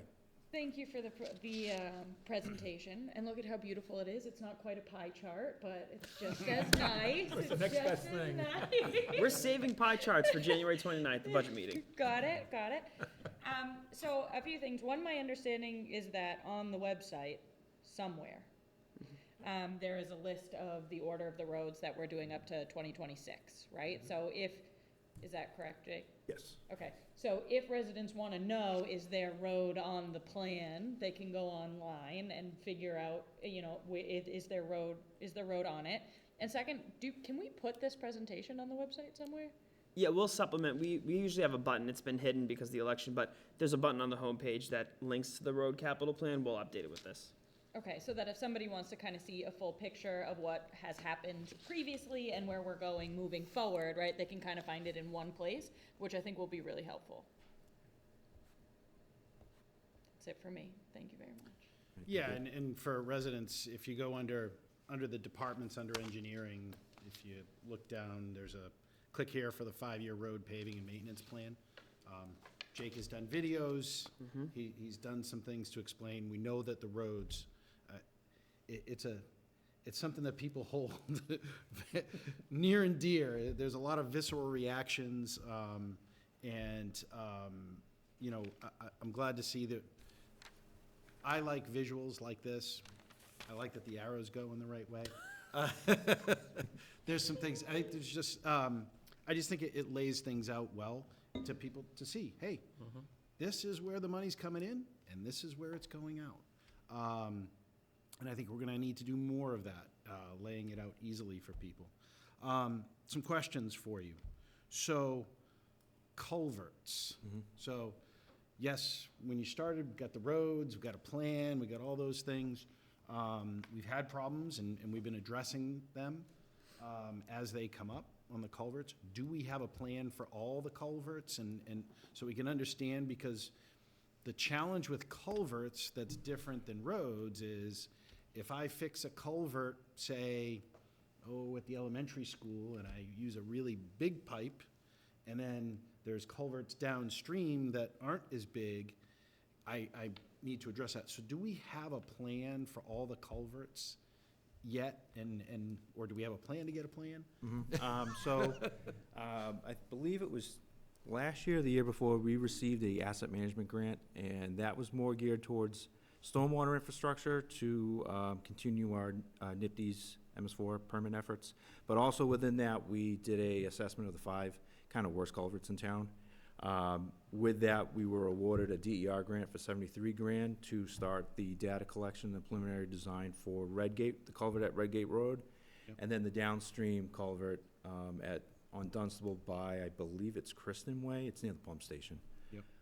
We are next week or later this week, it might be Thursday. I have a informal call with DER to look to try to get another grant for the culvert further down Dunstable Road towards Flint's Corner.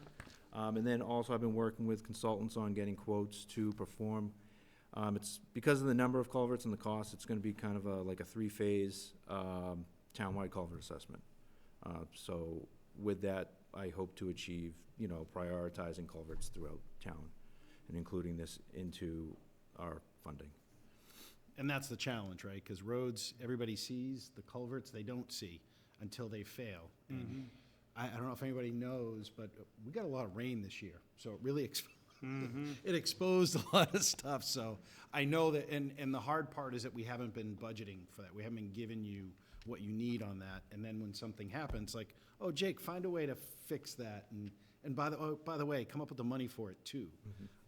So I think it's important for us to come up with a plan for our culverts, because we do have a lot. The other thing is, so you've been doing this program for a while. There's some new things that have come up, and we do assess the roads. Do we go back, so let's say we did something that was new 2-3 years ago, are we going back to then assess and grade those roads and make sure that, okay, it worked the way we expected? Are there things that we need to tweak? Sometimes we have different, not all vendors, not all contractors are gonna be as good as others. Do we go back and look at those?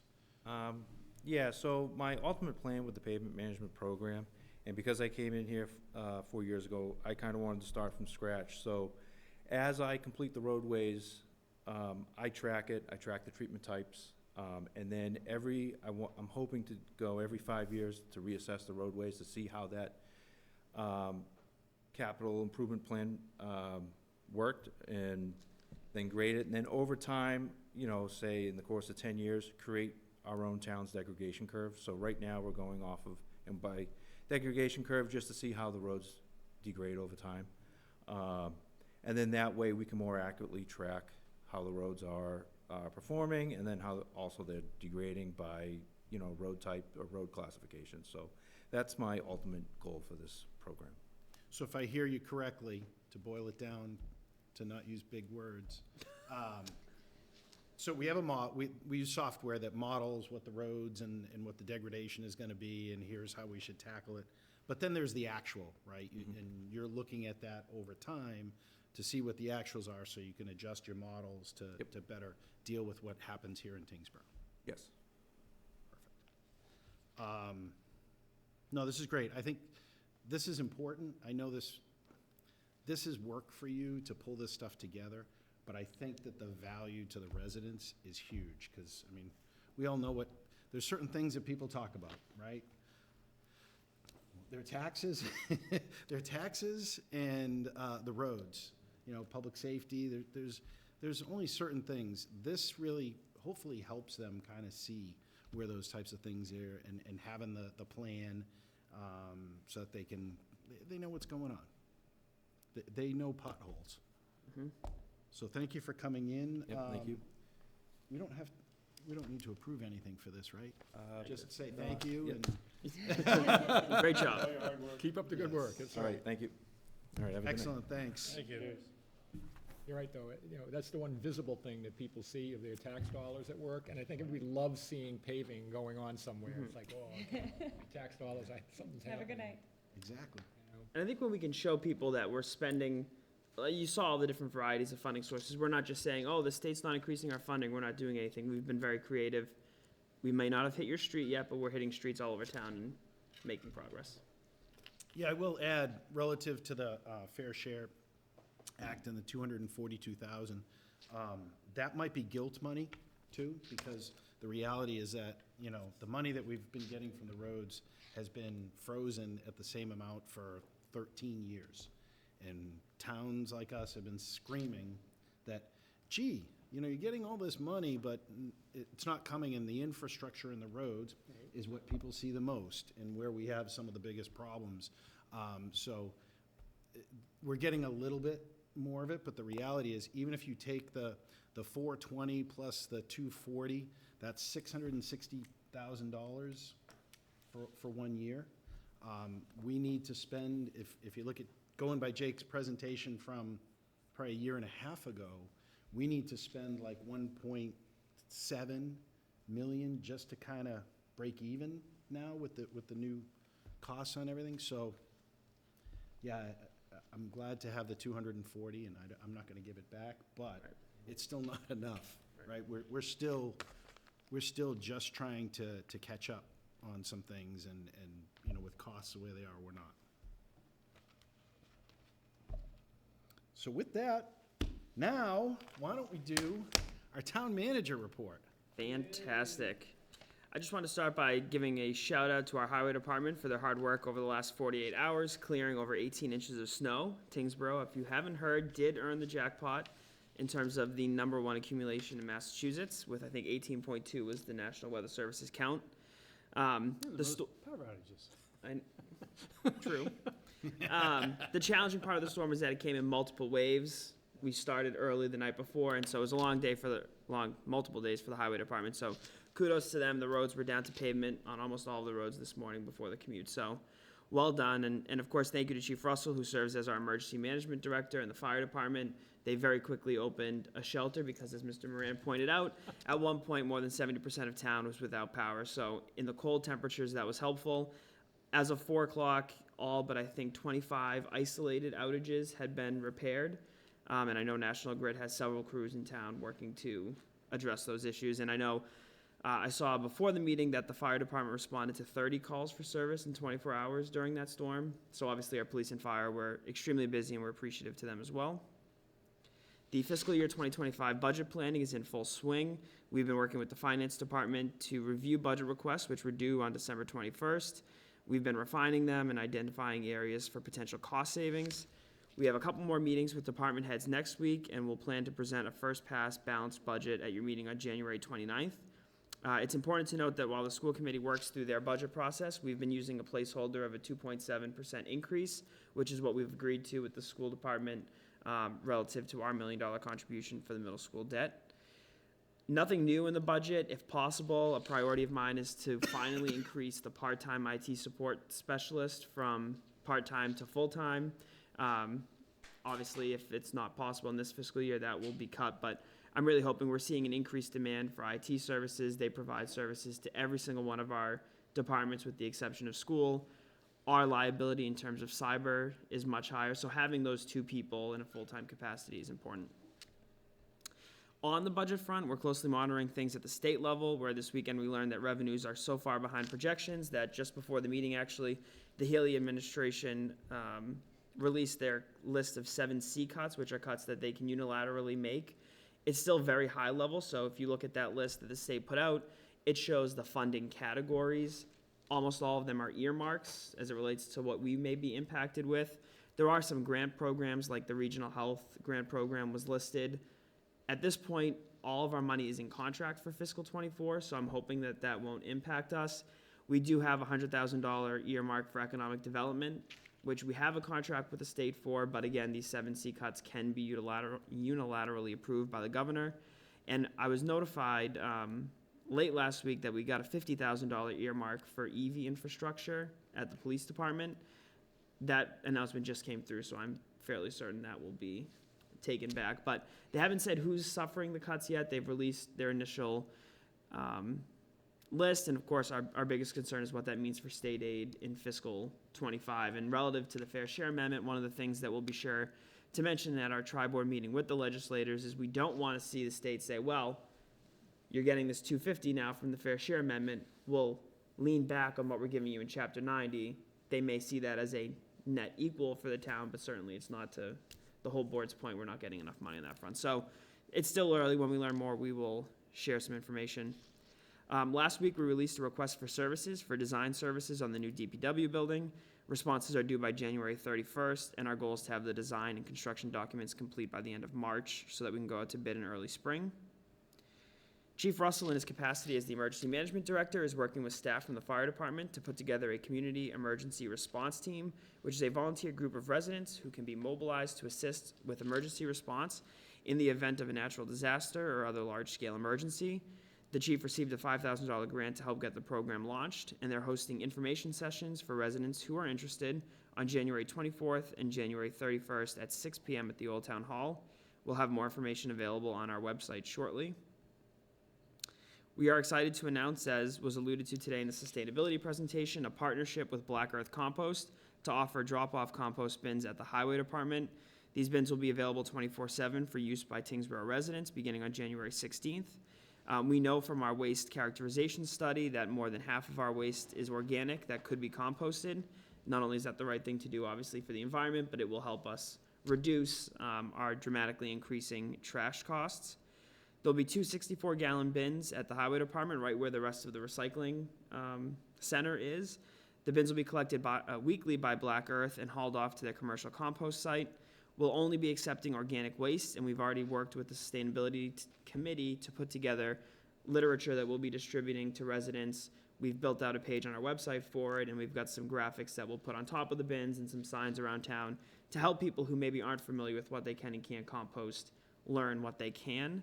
Right now, we're using a grant from Republic Services to fund the project, and the advantage is that it will also increase our eligibility for future recycling dividends program funds. So it's a win-win for everybody. The bins have actually already arrived. We're working on getting the signage ready, so on the 16th, they'll be deployed for residents to use.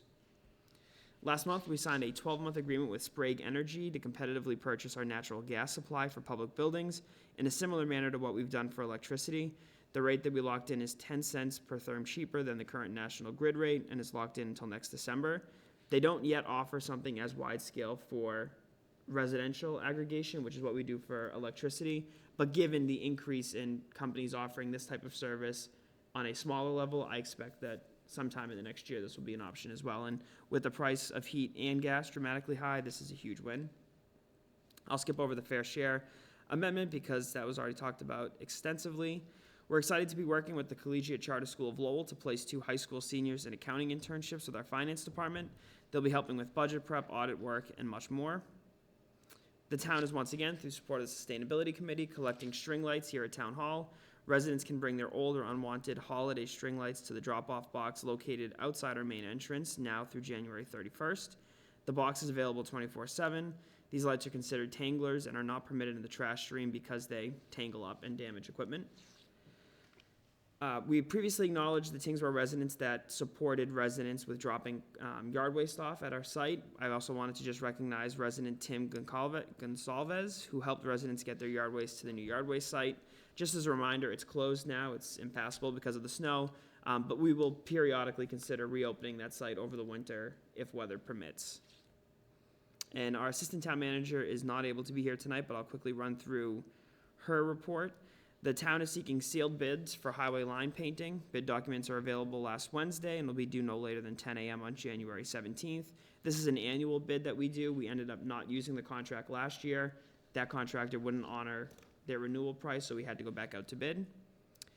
Asbestos abatement work should commence on the former Winslow School this month. We've met with Peer Consulting, which is the consultant that designed the abatement, Green Environmental, which is the contractor that won the award, and RFP Group, which is the environmental monitor that we're legally required to have on site for a pre-construction meeting.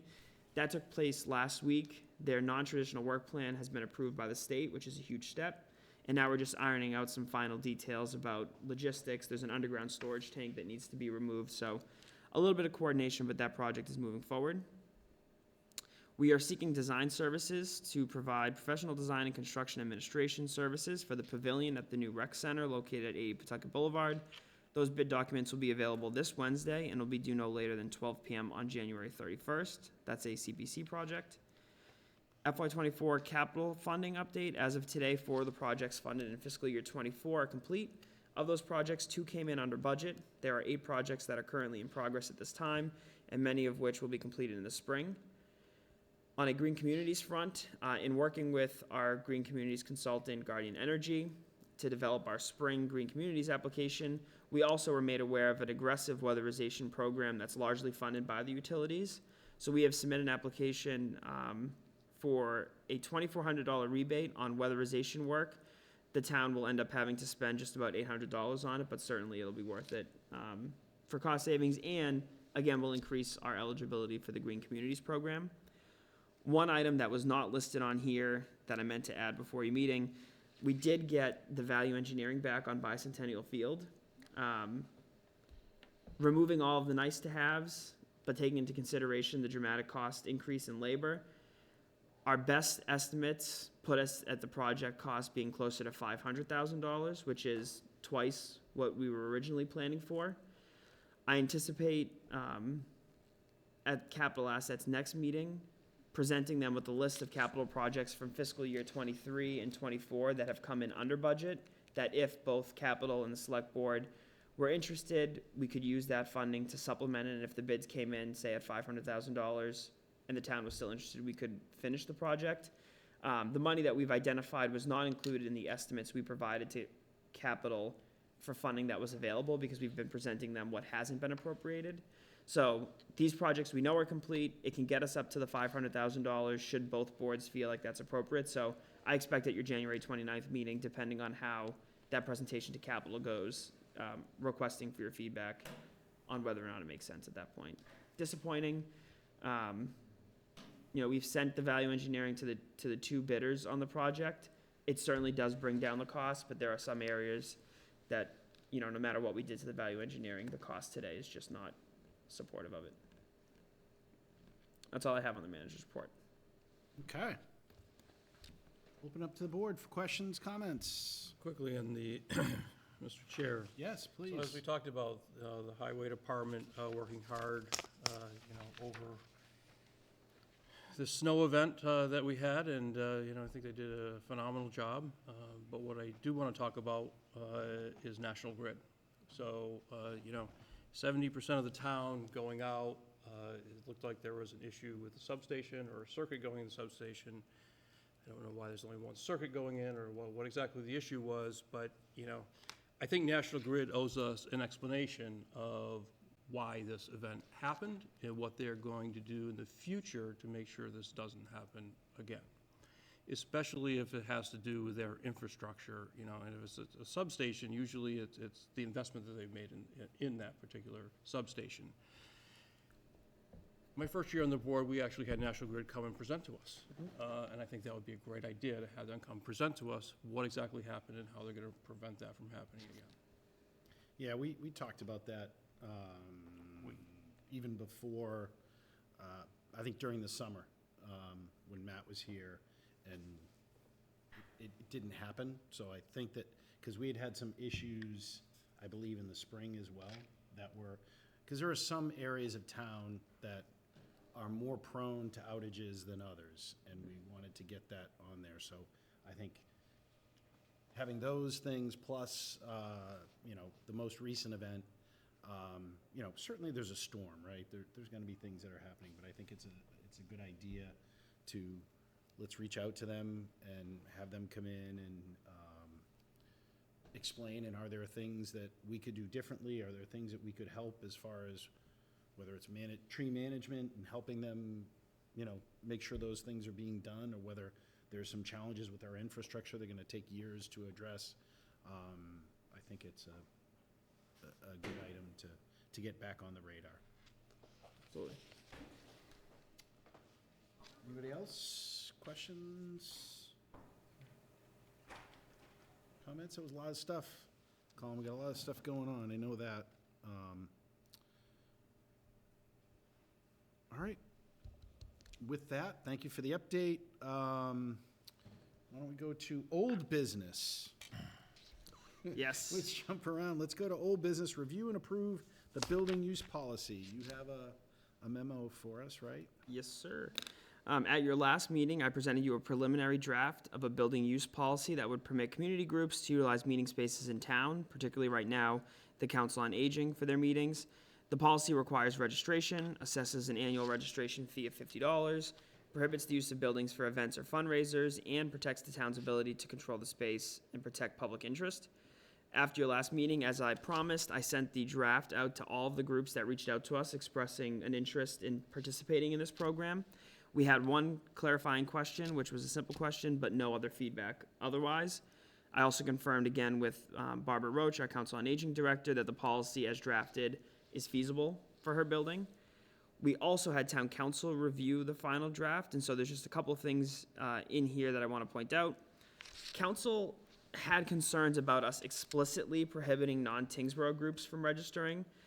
The concerns are, once you make something a public forum, you can't differentiate between a resident and not. However, what you can do is include language that requires to be eligible for registration, you have to provide a list of Tyngsborough residents. And we had something similar in there. I think we required 10 residents. It dropped down to 2 if it was a youth-serving organization. So we softened the language with a preference for Tyngsborough residents and clarifying the requirement that you provide us the names of it. Obviously, the intent here is that we don't want people from all 351 cities and towns in the Commonwealth using this program, particularly as space is limited. We just added a section expressly exempting Town of Tyngsborough employees, boards, committees, and departments from the policy. Certainly, they can use public buildings as they're available for government business. Added a standard prohibition on using the rooms for any purpose that would violate the civil rights of others. And we had to eliminate a broad ability of the town to reject any registration, quote, if it determined that to be in the best interest of the town. You maintain quite a bit of authority as it is, but adding vague language like that concerned town council. Otherwise, the policy that's included in your packet has no other substantial changes from what you saw last time. If you are so inclined, it could vote to approve the policy tonight and we'd start implementing it. Actually, just this morning, they installed the equipment necessary to accommodate this at the Council on Aging. It's a fob reader just like we have here at Town Hall. The next couple of days, we'll spend programming it so that we can control it here. So in all reality, by the end of February, this process could be up and running for some of these community groups to start utilizing it. At the same time that that's happening, we've been and will continue to engage with the public schools to ensure that we're working collectively on addressing these needs in the community, and we'll work to direct groups to the right venues based on their needs and building availability. Questions, comments? So my only question is, the policy I'm good with, I just don't know. I know we're informing the schools, but as the school committee looked at this, are they looking at this and agreeing with they should come up with a similar policy with similar fee structure and everything else? I don't want to put this out there and then all of a sudden the schools just go, no, we don't like that at all. We want to do something totally different. And, or they want to charge, or, I'm not saying they will, but, a large amount, and then this all falls on us, where I was hoping this would be more of a collaborative between the schools and the town. The schools, so they likely won't be able to adopt the same policy that you have because logistically things operate quite differently there. What I've talked to Dr. Flanagan about on multiple occasions, and the school is willing, is refining the process for a community group to use it. So if the Boy Scouts need a space, refining, how do they go about doing it? What is the scheduling mechanism? And clarifying when, if at all, a custodian has to be paid. One of the things we've talked about in these meetings, and I've talked about with Dr. Flanagan, is there are times where there are already custodians in the building, and so I know that we've heard from groups that having to hire a custodian is cost prohibitive, but if the Boy Scouts say needed to meet at 5 p.m. on a Monday, generally the building is already staffed. So while adopting this policy likely won't apply to them, certainly at least from the superintendent, and I'm not sure if he's met with the school committee, what I think makes the most sense is for us to identify those potential uses and say, okay, we're going to send these groups here by default as long as it occurs on a weekday when the building is already staffed, because our whole intent was to provide a low-cost option. For the right group, too. It's also, Right. The schools are going to be the best place for children, right? For a lot of the children's groups, the facilities are, they're made for kids. So I think, to your point, we need to work with them to either incorporate the schools into this to meet, those needs as well, or to have the school have something that's similarly flexible and, working for folks that are on a limited budget. Yep, and just give us an update as that moves forward through the school committee or through through Mr. Flanagan. Thank you. Other questions, comments? Yes? Question. Sure. So Colin, this first bullet point here, council concerns, to accommodate those concerns, to require, a specific number of residents be registered? Yes. Okay. Is that addressed only in 4D, or is it addressed somewhere else as well?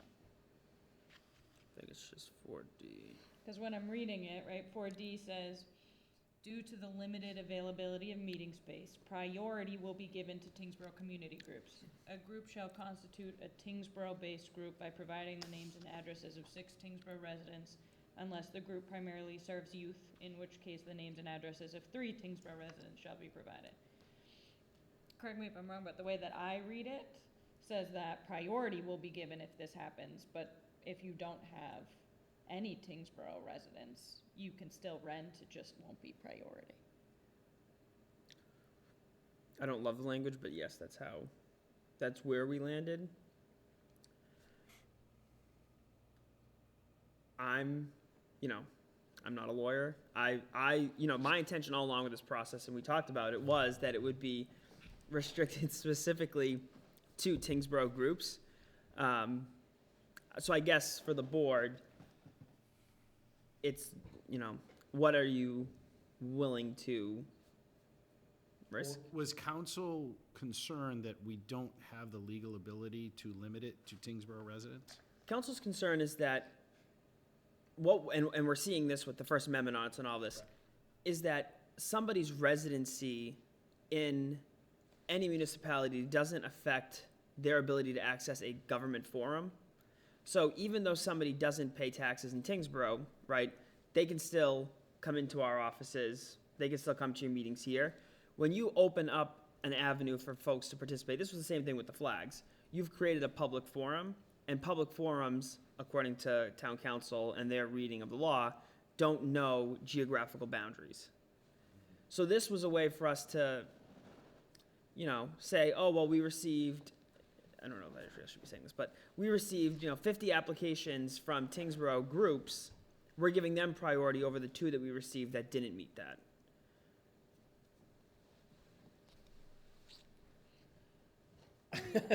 I don't know that I'm against the idea that if these meeting spaces are sitting vacant and they're not being used by Tyngsborough residents, I don't think I'm against a non-Tyngsborough group using it, because then it's not like it's edging out the residents. So I don't know that I'm against it, but I do think that I guess it's just a little bit different than my expectations, right? I think, I think it's okay that in my opinion, I think it's okay that if there's not a need from a Tyngsborough resident and we're getting paid for them to use it, I think it's beneficial to let people who are not necessarily residents use the building, as long as it's not putting like an unduly burdensome wear and tear on the building, especially if their cost is kind of covering their use of it. But I do think it bears noting that D does suggest or does lay out quite clearly that you don't have to be a Tyngsborough resident to use the building. And I do think we're in a situation similar to what we were doing with the Old Town Hall. Put it out there, let's see what it looks like, and we can adjust it. I think it's one of those things where trying to get it perfect might be overkill at this point, and I think we don't really have anything right now. If we were to put something out there, let's work through this, and we may need to tweak it, right? We said we might need to change what the costs were. We might need to look at the registration pieces, the laws evolving, and, we've certainly put some things in place in the past that have then, mass law has changed and said we can't do it, so we have to change it after the fact. I mean, I do think that there is, it's one of those things that is less than optimal, but I don't think it's gonna be a huge problem, and if it does become a problem, we'll address it. Yeah, I'm sure, I'm just sitting here just wondering how to, is this really a public forum? If we have Tyngsborough Scholarship Committee has to meet and it's $50, is that really a public forum? Where somebody else could just come into town and say, hey, $50, I can get there 2 times a week. You know what, no security deposit, no anything, I just go into that building, and just doesn't feel right to me. I mean, hopefully it's not a problem, but, you know, it seems like we should be able, I guess the key thing that I just don't understand is why some of these things are considered a public forum. It's a very specific thing for, well, I'll use Tyngsborough scholarship. His first thing, Tyngsborough, is to get scholarship for the kids. How is that a public forum? So I guess I would like to at least ask the lawyers, why is everything that we do, running a building, a public forum? I think a really good example of how crazy it is, 'cause I agree with you, it's kind of ludicrous. In the part of that same discussion, if we put a employees only sign, say on the finance department door, and you come in, and you're not a member of the select board, because for the purpose of municipal law, you're an employee, you're just a resident. If I let you into the employee only area, I've now created a public forum, and if Ron wanted to come in, even though the sign says employees only, I've created a public forum because I've given you access to something that he doesn't. And I think that would the board be challenged on it? I'd say generally no. In today's day and age, though, I mean, we see these types of challenges intentionally stirred up. But I think that they're very strict interpretation, and I think what people have been challenging municipalities on is the government can't discriminate who gets access to public resources, and this was their attempt to avoid. And I do think by requiring the registration to include the names and addresses of 6 Tyngsborough residents is a major deterrent for this being abused by, and there are mechanisms we can use in the actual application process to make it, more advantageous for residents. But I agree with you. I mean, in my opinion, it's serving a public purpose if a public group is using it, but. My last comment, Mr. Chair, is let's just move forward, and this is the reason why I'm not a lawyer. Same. That's the only reason? Ooh, That's the only reason? maybe it's the 8 years of education. Any comment? I think. Sorry, that wasn't a shot or anything. My profession, no. No, it wasn't a shot. No, not at all. I think, I just pointed it out because I think that it bears noting, not necessarily that I'm against the verbiage, right? And at the end of the day, if we look at the groups who are gonna have need of or want that building, really, if we are not using it to be kind of good stewards and we don't have problems with people abusing the rules in the future and things like that, I think it could only help Tyngsborough that we have these community programs in place that bring neighboring communities to us if we don't have the need to use it, especially now that we have in there that Tyngsborough residents get priority, right? We know that our need will be filled first, and then if we have excess, it is the right and good thing to do to offer it to others, right? So I do like that, and I don't necessarily have anything, I don't bear ill will against this provision in any way. I just think that it needed to be noted that it was a little bit different than what we were looking for originally.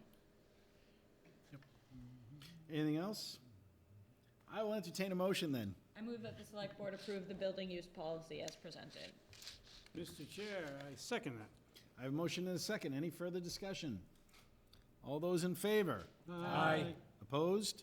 Abstained? That carries 5-0-0. You choose. I believe that brings us to select board reports. Why don't we start at my right? I have nothing this evening. Happy 2024. Well, I'd just like to thank everybody for a very good and productive 2023. When I really look at what we've accomplished over the last year, we've always had the motto of moving forward, and we've said that multiple times, and I believe we did an awful lot this year to move forward. This is the first full year we've had the town manager act, and as we discussed, it is probably one of the best things that this town has passed in a while. Keeping people out of the day-to-day operations has shown the benefits of that. And I think Matt and our new town manager, Colin, done a great job. Kat coming aboard also. But I do just want to thank, administration, this board for everything they've done. The residents who have stayed with us, over this past couple of years to pass a lot of really good legislation and warrant articles, and everybody that's worked on the boards and committees. Besides the Town Manager Act, soon to be the DPW Act will be approved, which will be another huge benefit to the residents. Of course, the new middle school that we have passed and is in construction. The roads, with the update that we've had on that, a lot of great things have really happened. But the thing that I really kind of want to mention a little bit is what I really appreciate, about this board is there's no issue that we're shy away from, we're afraid of. The best example I have of that is, I call it the third rail of Tyngsborough politics, historical, the new Winslow School. 20 years, for 20 years, nobody put anything forward to the residents of this community to make a decision on the Winslow School, because we knew it was going to be tough. And a lot of these other things that we just did were tough. We knew that was going to be tough, but we actually did it because we knew it had to be done. So I'm very appreciative of this board, the way we attack issues. And we attack them by getting input from the residents, modifying a lot of it before we put it on the warrant article, get a lot of feedback, put committees together. But I'm very appreciative of the board and administration for tackling the tough issues that Tyngsborough has faced. Thank you. And last but not least, a further shout out to the Sustainability Committee. After their presentation tonight, seeing how much of a reduction in waste that's happened over the last several years, just reiterates that, you get a group of motivated and creative individuals together, and we end up saving the town thousands and thousands of dollars. And so a huge shout out to what they've done in the past and what they continue to do currently and into the future. I think that is just a tremendous group of people. Excellent. Those are all great points. Colin mentioned it. Shout out to our highway department and our public safety folks. We just had a really big storm. The first one is usually a dud. This one wasn't. Really? Usually they say 18 and it comes in at 4. This time it was bigger than expected. I know that there are challenges when that happens. I think we've been lucky over the last 2 years. That was our first storm in 2 years. So I think we should be prepared for other situations like that. So, help out your neighbors, check in on the elderly when those things happen. Don't get frustrated. Don't get mad with people. Help somebody out. We're New Englanders. This stuff happens. Snow is going to happen. But I do want to thank the folks that were working, 24 hours at a clip there and keeping us safe, keeping the roads clear. I went to work first thing this morning and wouldn't say I was happy about it, but I did it and I was able to, which, when you look at how much snow that we got, that was a great thing. So I guess we're going to go into executive session, but before we do that, our next meeting is January 29th and meeting on the 12th, February 12th after that. So with that, I will entertain a motion to go into executive session. I move that the select board enter into executive session pursuant to exemption 3 to discuss strategy with respect to collective bargaining or litigation if an open meeting may have a detrimental effect on the bargaining or litigating position of the public body, and the chair so declares. DWSD system development fee and road impact fee. Mr. Chair, I second that. I have a motion and a second. Any further discussion? Roll call vote. Mr. Schneider. In favor. In favor. In favor. In favor. I am also in favor. That carries 5-0. Have a great evening, everybody. Be safe, stay warm. Thank you. Thank you, everybody.